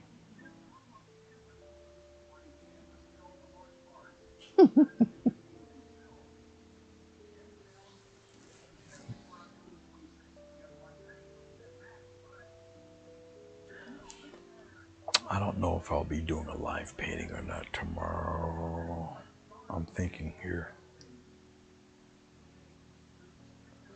What do I have to do tomorrow?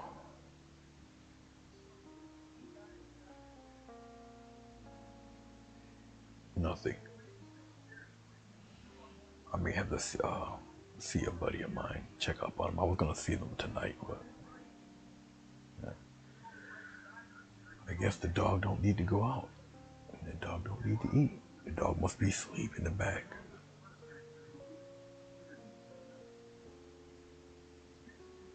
Yeah. Once I start on the comic book,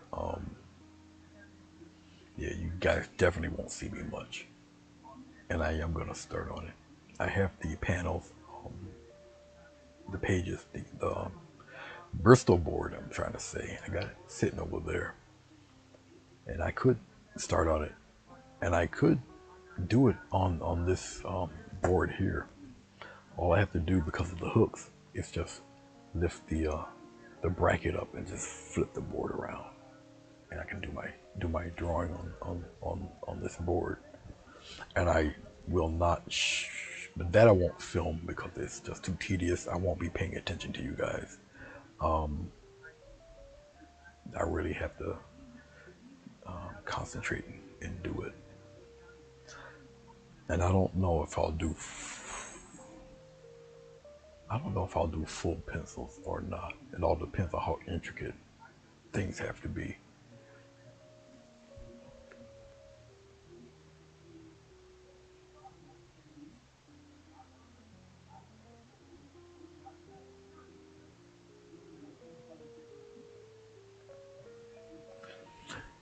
Yeah, be careful, depending on the types of dogs you got. They're a little too small.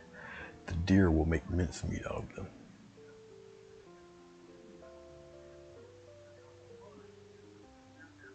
And deer are immensely powerful, particularly if they're males.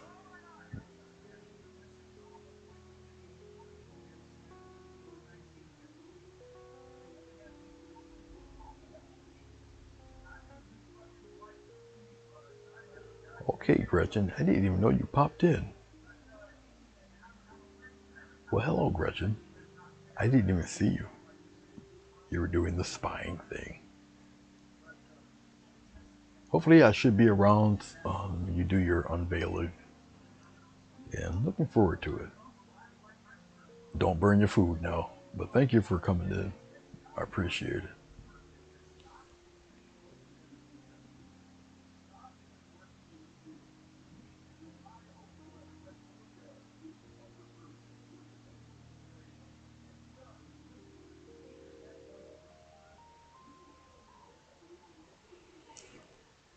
I know what a lab is. Never heard of a red bone.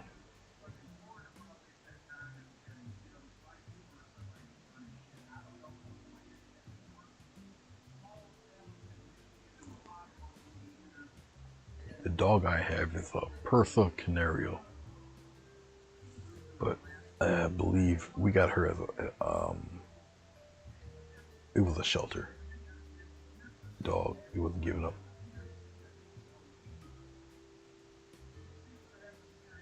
And I think she got some issues with her. One, being the breed of dog she is, she's really slender. And we think she's been abused because she's extremely jumpy and timid. But, being here, she's A-okay. She's well fed, she got her weight on, and she's 29 inches, 30 inches high at the shoulder. So she's pretty tall. And she's got to be a little over 100 pounds now. But she should be 20 pounds heavier, but we don't think that's going to happen with her. So,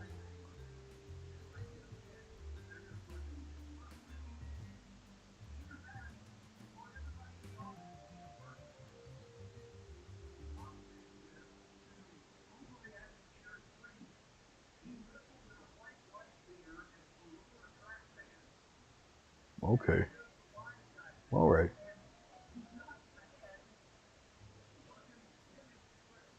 But no, I haven't seen the movie.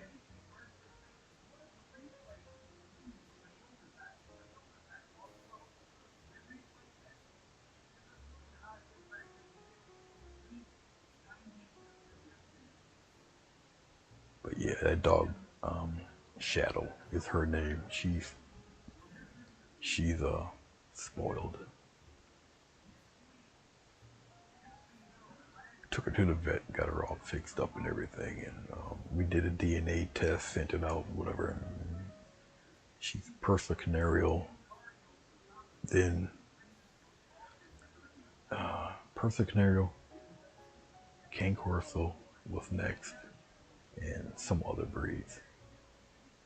which are usually mixed to make both breeds of dogs.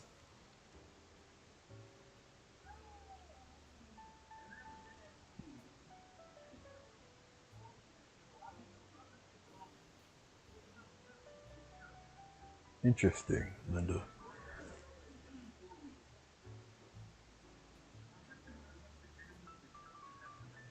I never heard the term like that, cold and hot nose.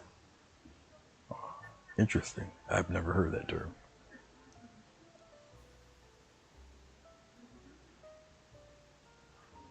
I've seen a few of the black and tans. Very rare around here, but I have seen them. And I tend to forget bloodhounds are huge, but they're part of the Mastiff family, which is further unique look and size.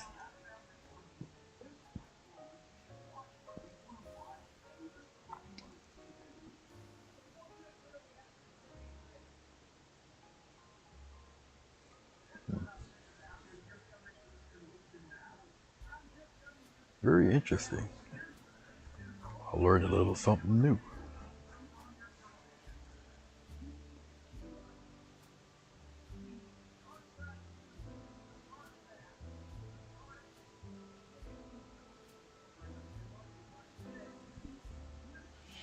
The friend that I did the bowling pin for had a dog named Charcoal. She was a black lab, a little on the heavy side, and hated mailmen.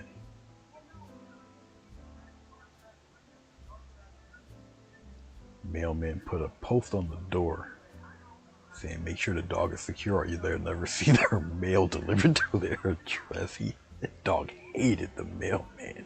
Didn't matter. I think something about the uniform. Didn't matter what type, male, female, black, white, didn't matter. You got that uniform, that stripe, you're done.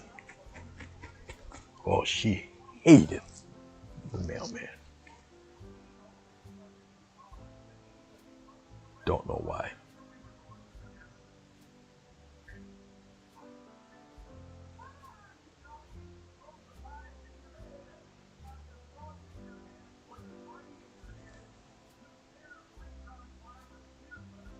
Yep, bloodhounds. Very interesting dogs. They are.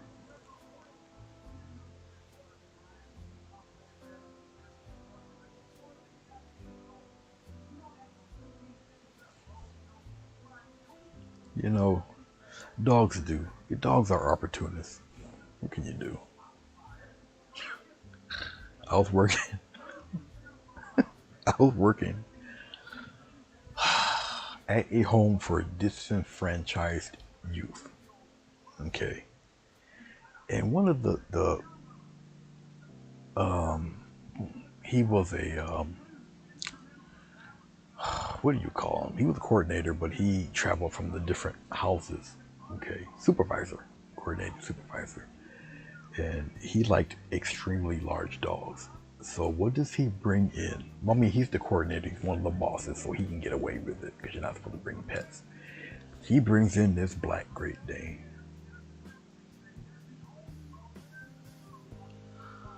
Thanksgiving Day, he brings in the Great Dane. Okay. So he opens up the door because he has his own key. He's the boss. And I hear this, we got the kids sitting there watching TV. I turn around and I see this huge head and these ears about 5 inches high, looking dead at me, right? He's back there laughing.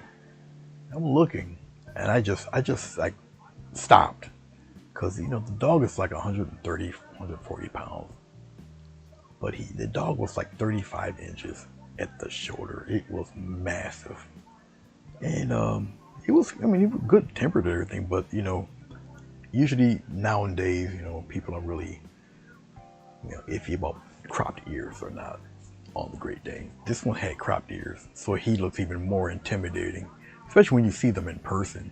And the dog didn't know me, I didn't know the dog, but obviously he was a good dog because he wouldn't bring something like that in around kids. So after everybody got over the initial fear and shock of having a horse in the place, So the turkey was on the table. Bad move. The dog is large, and the dog, they're a sight hounds. They're not really good with their noses. They're good with their eyes. So one of the workers put the turkey on the table. All the dog did was just look and then looked away. So the dog's already thinking what it's going to do. All right. Do you know now? The guy's name is Pearson, a big football-looking guy. Got this monster dog with him. The dog, positions itself to be next to the freaking dinner table. And everybody's, kind of glued on the dog, talking to him. We're all talking to him or whatever. Dog takes that long Great Dane neck, tilts it over, and yanks off a leg from the Thanksgiving turkey. It happened that fast.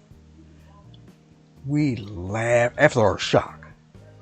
He's trying to grab, because he got the dog on the chain, he's trying to grab it, but any dog, once they get food, all right, you're not getting it from him. I mean, he's going to try to hide, run, scooch, whatever. I don't know how no Great Dane's going to try to scooch, but he tried to get it. And the dog would just move his head and chew at the same time while he's ducking and ducking. We laughed so loud. And he just gave up. Because one of the dogs is extremely strong. Okay, so he wasn't going to get the thing. And you could just hear the bones just snapping and whatever. And spits flying all over the place. Oh, we had a ball. We laughed about that for like 2 months. But I knew once the dog looked over at the table and then looked away, I already knew it's going to do something. It did it. Yanked the leg off the turkey. It was hilarious. Because he was so fast, being that big, you wouldn't think he would move like that, but yeah. And remember, they're sight hounds. They're not, oh, here she is. They're not, what do you want? What are you looking at? What are you looking at? Hey. And away she goes, of course. She does not like coming in this room. At all. Okay, I'll put it back down. Well, you guys got part of a glimpse of her. She wasn't coming in here. Hey, Rosemary, how are you? Yeah, she got that. And you guys know how big a turkey leg is. When she had it in her jowls, all you seen was the end knuckle piece and a little bit of the front. All the rest was in her mouth. And she just bit down and just heard it just snap. And he's pulling the dog. And he was yanking away from the guy and eating at the same time. We lost our crap. We rolled on the floor. It was hilarious. So, no, she wasn't coming in. She just turned around and went back down the hallway. So, but it's going on 11 o'clock, and I'll take her out. No painting, Rosemary. I did a whole bunch of backgrounds today. So, is it going to take a picture? Nope. All right. Yeah, I did shut it off. So,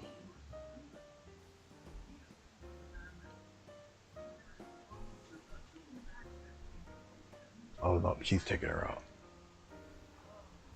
She didn't have to. Man, she's gonna take her out. I don't think it's only 32 degrees, so it's a little bit above freezing. So it's not really that bad out.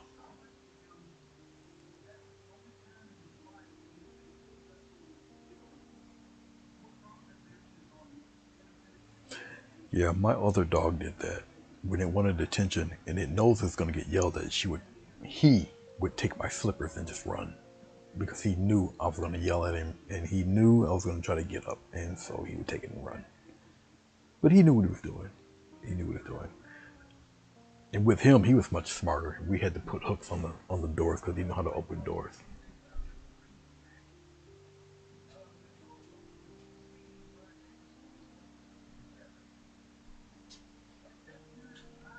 That was it for the bathroom? Huh? That was it for the bathroom? Yes, you want pee? Not anyway. Whatever. I was just standing there. Whatever. All right.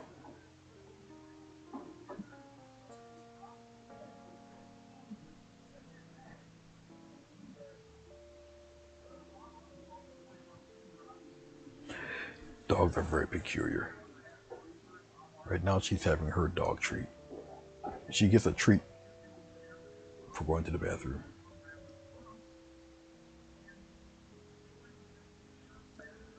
Ugh.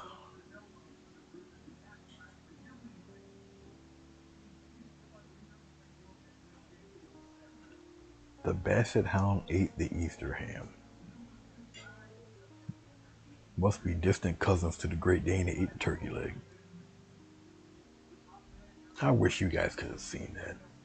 That would be a great segment in a movie. Because you actually got to see the dog thinking this thing out.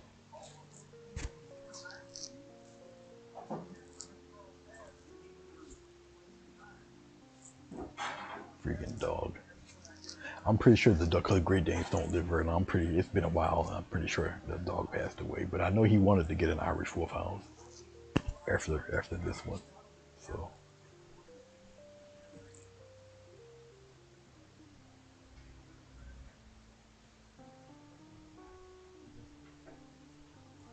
cats are just sneaky. My cat, yeah, she must be laying on my part of the couch. Um, no, my cat never did anything like that, really. I know that she does not like it when you remove one of the. She has two litter boxes, and they both have to be there. If you remove one, let's just say I have to clean up. And nope, she got to have two, and she only uses one, which is the one in here. But we got two of the same cat boxes, the same brand, same make. But she doesn't use the one in the back room. She uses the one right in here by me.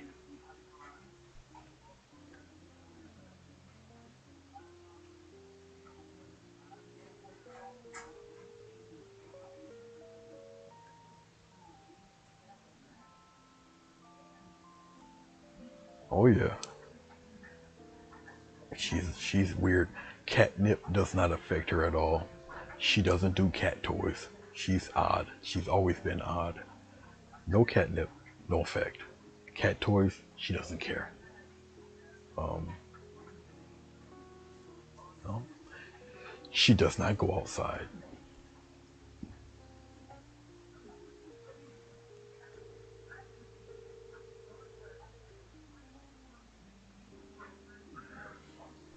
The cat does not eat meat per se. If I put chicken or something down there, she won't eat it. She likes steak, and she likes lima beans.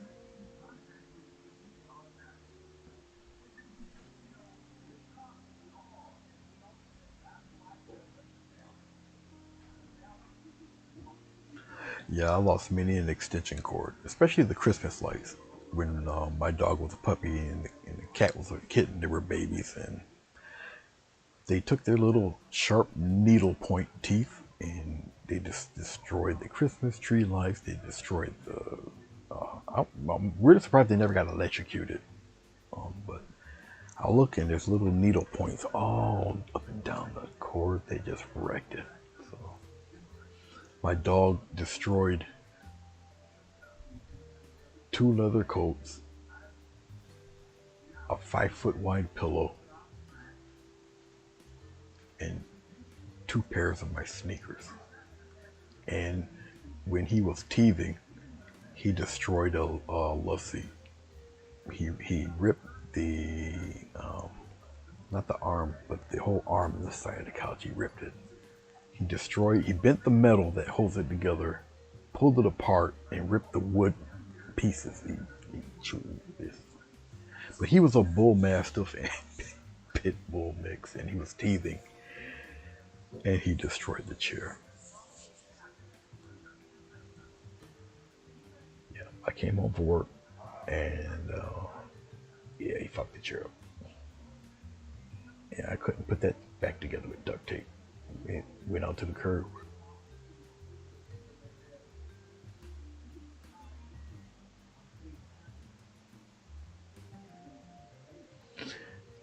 Yeah, Bluto was a head butter.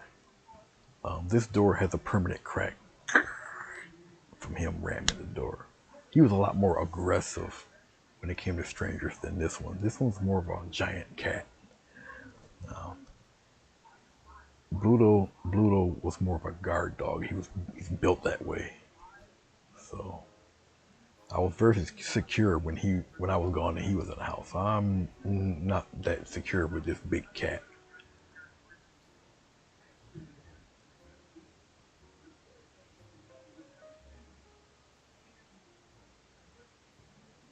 Sat in the square.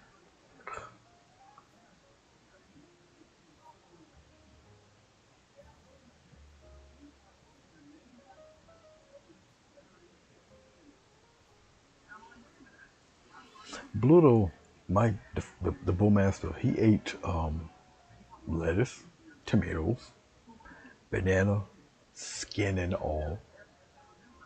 It didn't like Jerkins pickles, and it didn't like whipped cream. Everything else was open season. Carrots, eggs, didn't matter. It didn't matter. He was 100 and at his heaviest he was 155. But he was part pit bull, part bull mastiff. So he was shaped. He had the colors of the mastiff's brindle, and he had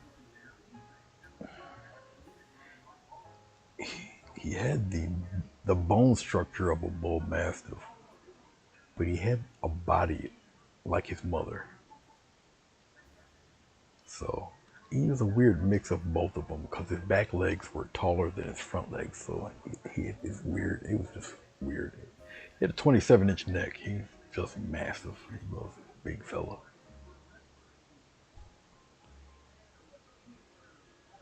But he lived well beyond what he's supposed to because he should have died at 7, but he died at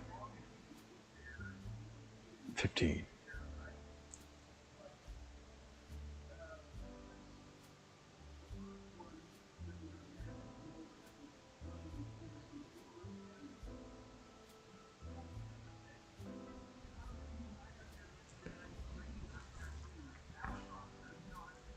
Yeah, lapdog. Had to get another couch because of him. That's because of his weight. So he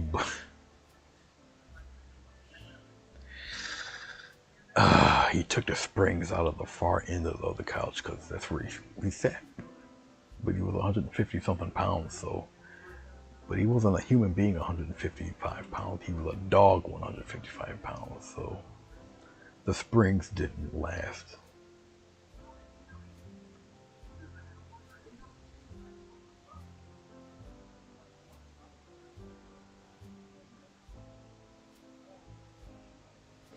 Yeah, my dog should have died millions of times. He would eat candy bars, whole candy bars, and the thing is, he liked whatchamacallits. He should have been dead many years ago. I didn't know how he would do it, but he would open up the wrapper with his lips, suck the chocolate bar out, and yet the wrapper still maintained the shape. So I'm thinking that the candy bar is still there. Fucker ate it. He's eaten a tray of Christmas cookies, half a thing of Oreos. He ate up my Nutter Butters. This freaking bastard dog. He got into the chocolate cake, the faggot. That's when he was tall. He could reach up to the counter. He should have been dead many.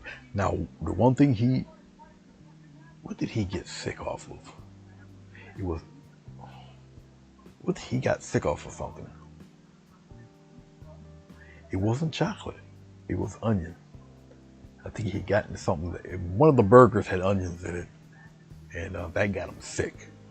He got sick off that. He did get sick off the onions.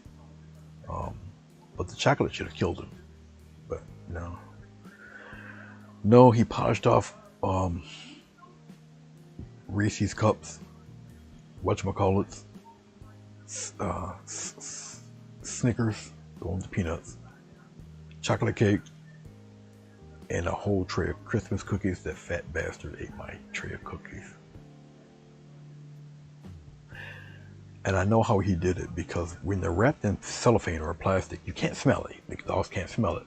But I half wrapped it in the air pocket, so when he put his nose down there and sniffed it, his lips did the rest. I come back in the house, it was gone.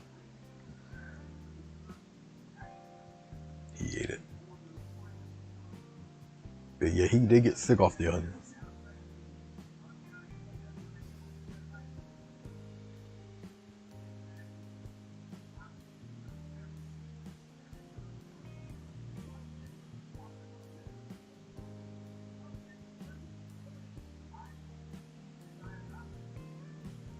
Incredible. Like I said, my dumb dog, Bluto, should have been dead. But for some reason, the chocolate didn't affect him. He should have died, or at least got real sick. Nope. The onions. He should have died a number of times, because we don't know who did it, but he was poisoned twice and survived it. And we know that one of them, if it wasn't radiator fluid, or whatever, yeah, antifreeze. If it wasn't the antifreeze, we know they tried to give him something with pine sol in it, because we smelled it. He was really thin, seen his ribs. He was real bad. We didn't think he was going to make it, but he bounced back, and he got his weight back. And we did think he was going to die, but somebody tried to poison him twice. They were scared of him. He wasn't aggressive, protective, but not aggressive. There's a difference between the two. And they were just flat out scared of him, which I don't know why, because he was never out like that. Because we knew, well, I knew what kind of dog he was. So he was never left to be alone outside, because they think because he's big, he couldn't jump, but he could jump straight 4 feet straight in the air. He could jump over a fence because he's done it. So if I'm out there, he won't even do it. If she was out there, he would be gone. But he was more protective of her, really, than me. So he would let me get beat up. Her, he'd protect with his life.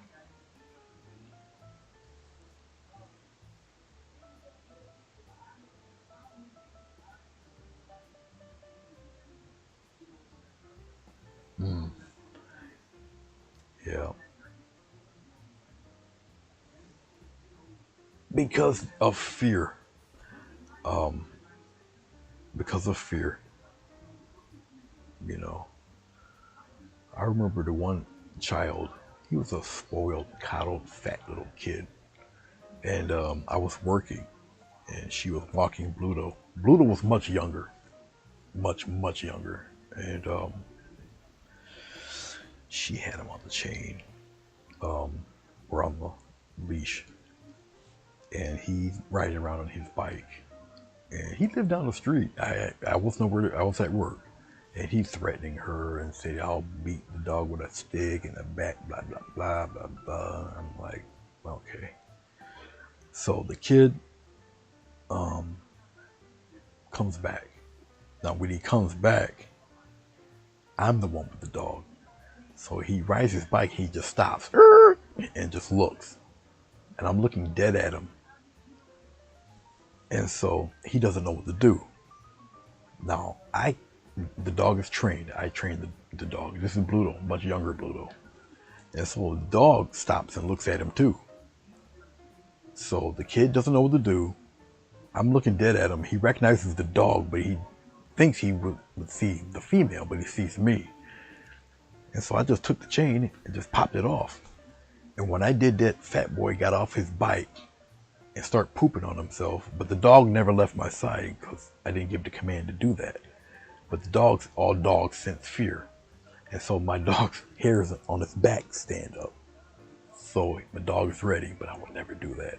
I just wanted to scare the kids, like, keep your mouth shut and go take your fat ass and ride down the street somewhere. Leave us alone. So he, he, because he half falls off the bike. He sees the dog's not moving. And I'm just staring at him. I didn't cuss him out. I didn't do nothing. I just looked at him. Because I know what he did because she told me. And now he knows. So he takes his bike and he doesn't ride it. He walks the bike and, and himself back to his house, which is only down the street. And he keeps looking back and looking back. And I'm standing there with him, looking, the dog's standing there staring at him. So he goes to the house. I know he's telling his mom, his dad. And the mother comes peeking out. And I'm looking dead at her. The dog is off the leash. She turns around and goes back in the house. Now, the father probably got a little inkling that his son's a little smart ass. But the father, he drives home from work. He sees me coming down the street and he looks at me. But Bluto's in the truck too. He just goes back in the driveway because I coming up and down the street many times. He doesn't say anything to me. He don't stare me down or anything like that. I think he knows his son got a mouth and he probably told his son, because I never did see the boy again on that side of the street because he don't live down the street. But he's never shown back up on the property ever again. So I'm pretty sure his father got a hold of him and told him, to shut his damn mouth. But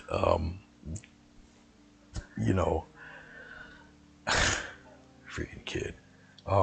He was just a kid, just running his mouth. Figured nothing would happen to him. But he just happened to turn the corner and I was there.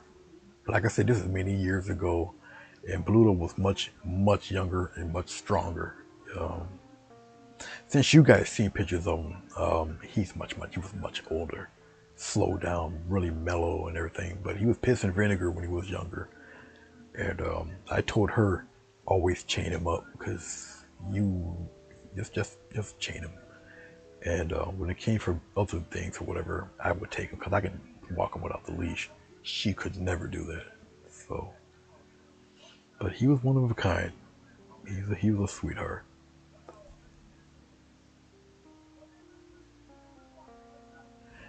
Yeah, the little smart ass kid, he brave kid with a big mouth riding that bike wants to threaten a lady with a dog just running his mouth.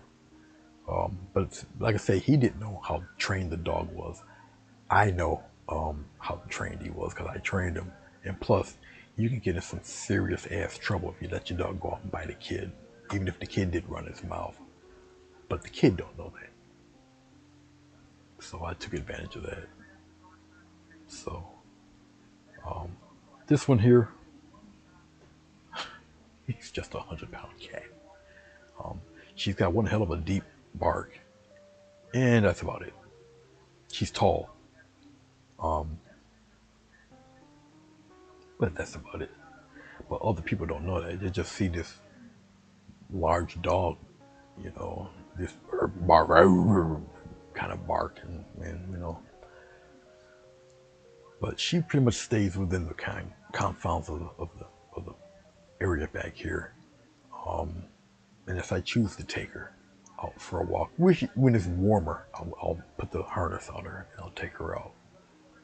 So, but we had to get another harness for her because she's much leaner than Bluto was. Bluto was a barrel, and she's more of a track star.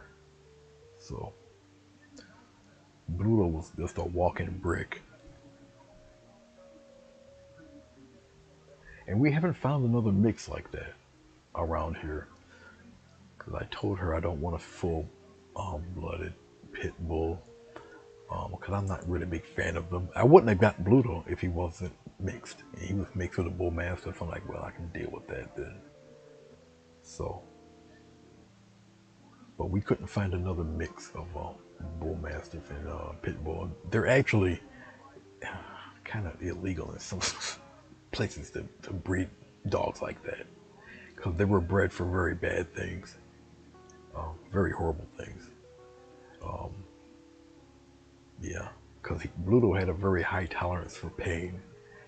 They were bred for bad things, the type of dogs. Um, so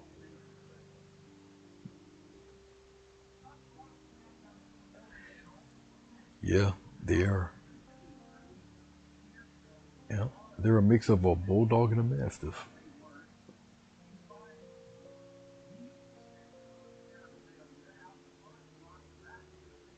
Rottweilers are too. I'm, they're okay. If certain dogs appeal to me, certain ones don't. And you know, when I lived in Rome, New York, I had a neighbor, downstairs neighbor, and she had a dog named Hodge. Hodge was a 180-pound Rottweiler. Um, the dog looked like a baby black bear. Eventually, over time, see, the mother was the alpha, the mother of the house. So, that when she spoke, that dog, there was no questioning. Because the dog was about to charge me one time. And they wanted to sit and talk with me, whatever. The father, he would tolerate the father. Mama come out there and said, go sit down. And she made the dog sit and just stay there.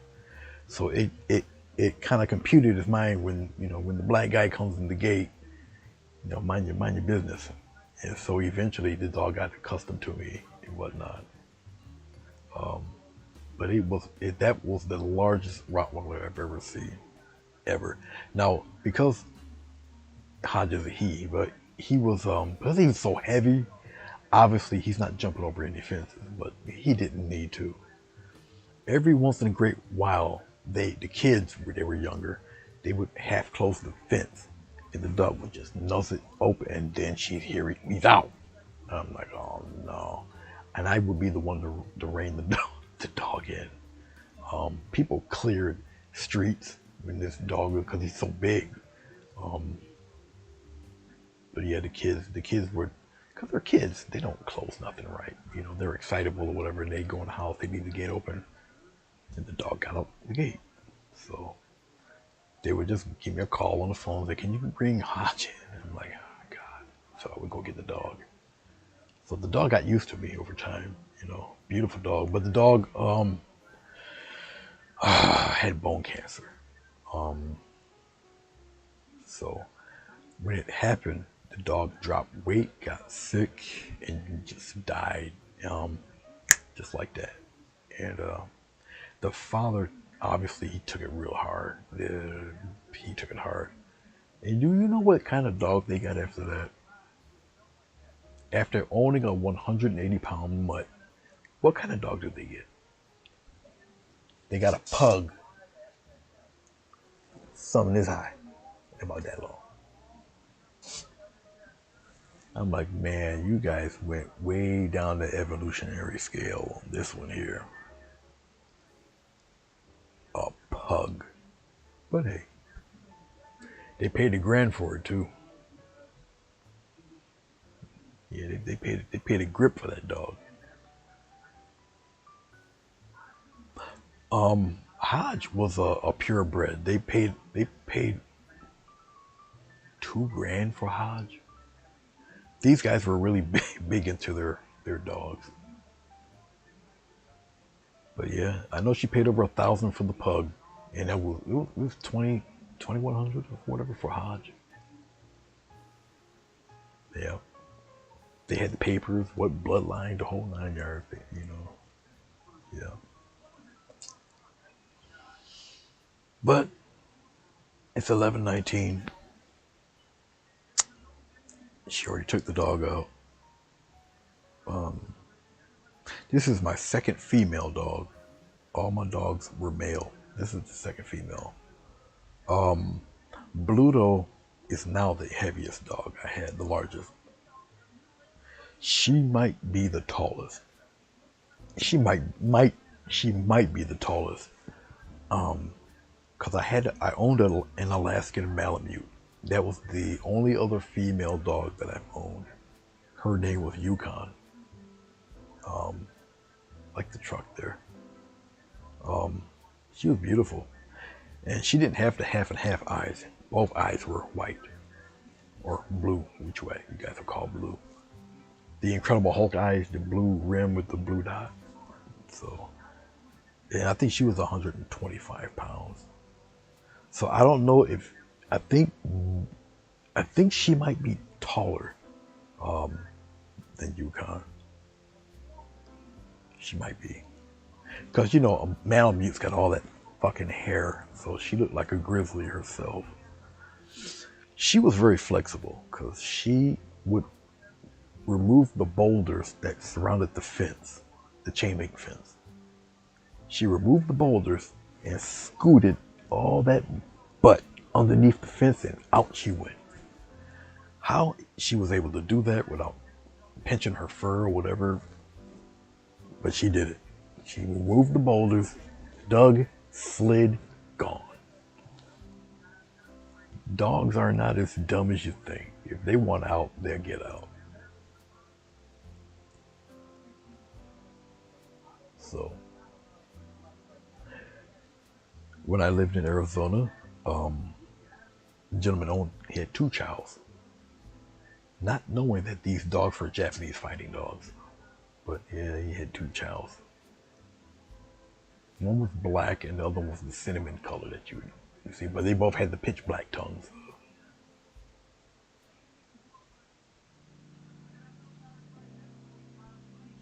So, no, I can't do the pugs, man. Can't do the pugs. They're a little too small for me. Useless dogs. Pugs. When Bluto passed, she took it real hard.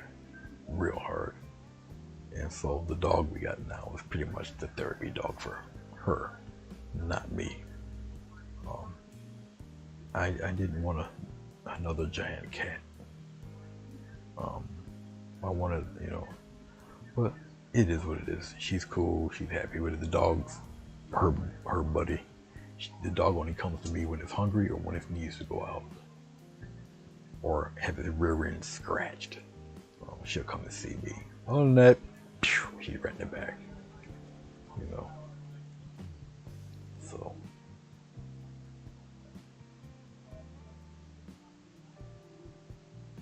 Pugs. No. Akitas, they're not the world's brightest animals. They're nice size, but you gotta be a special type of person to own one of those. They gotta know you're in charge. If not, you got bad days ahead. You gotta be the dominant person with an Akita. They're very independent, and yeah.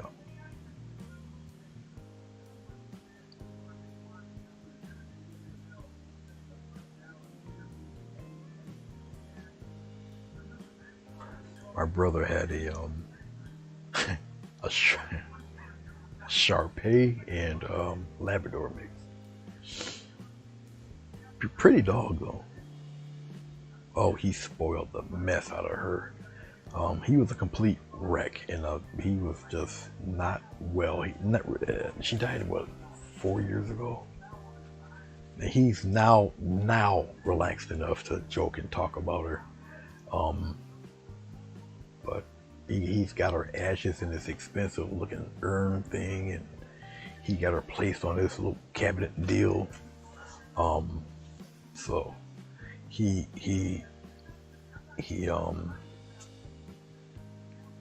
just now 4 years later is able to talk and whatever to her about so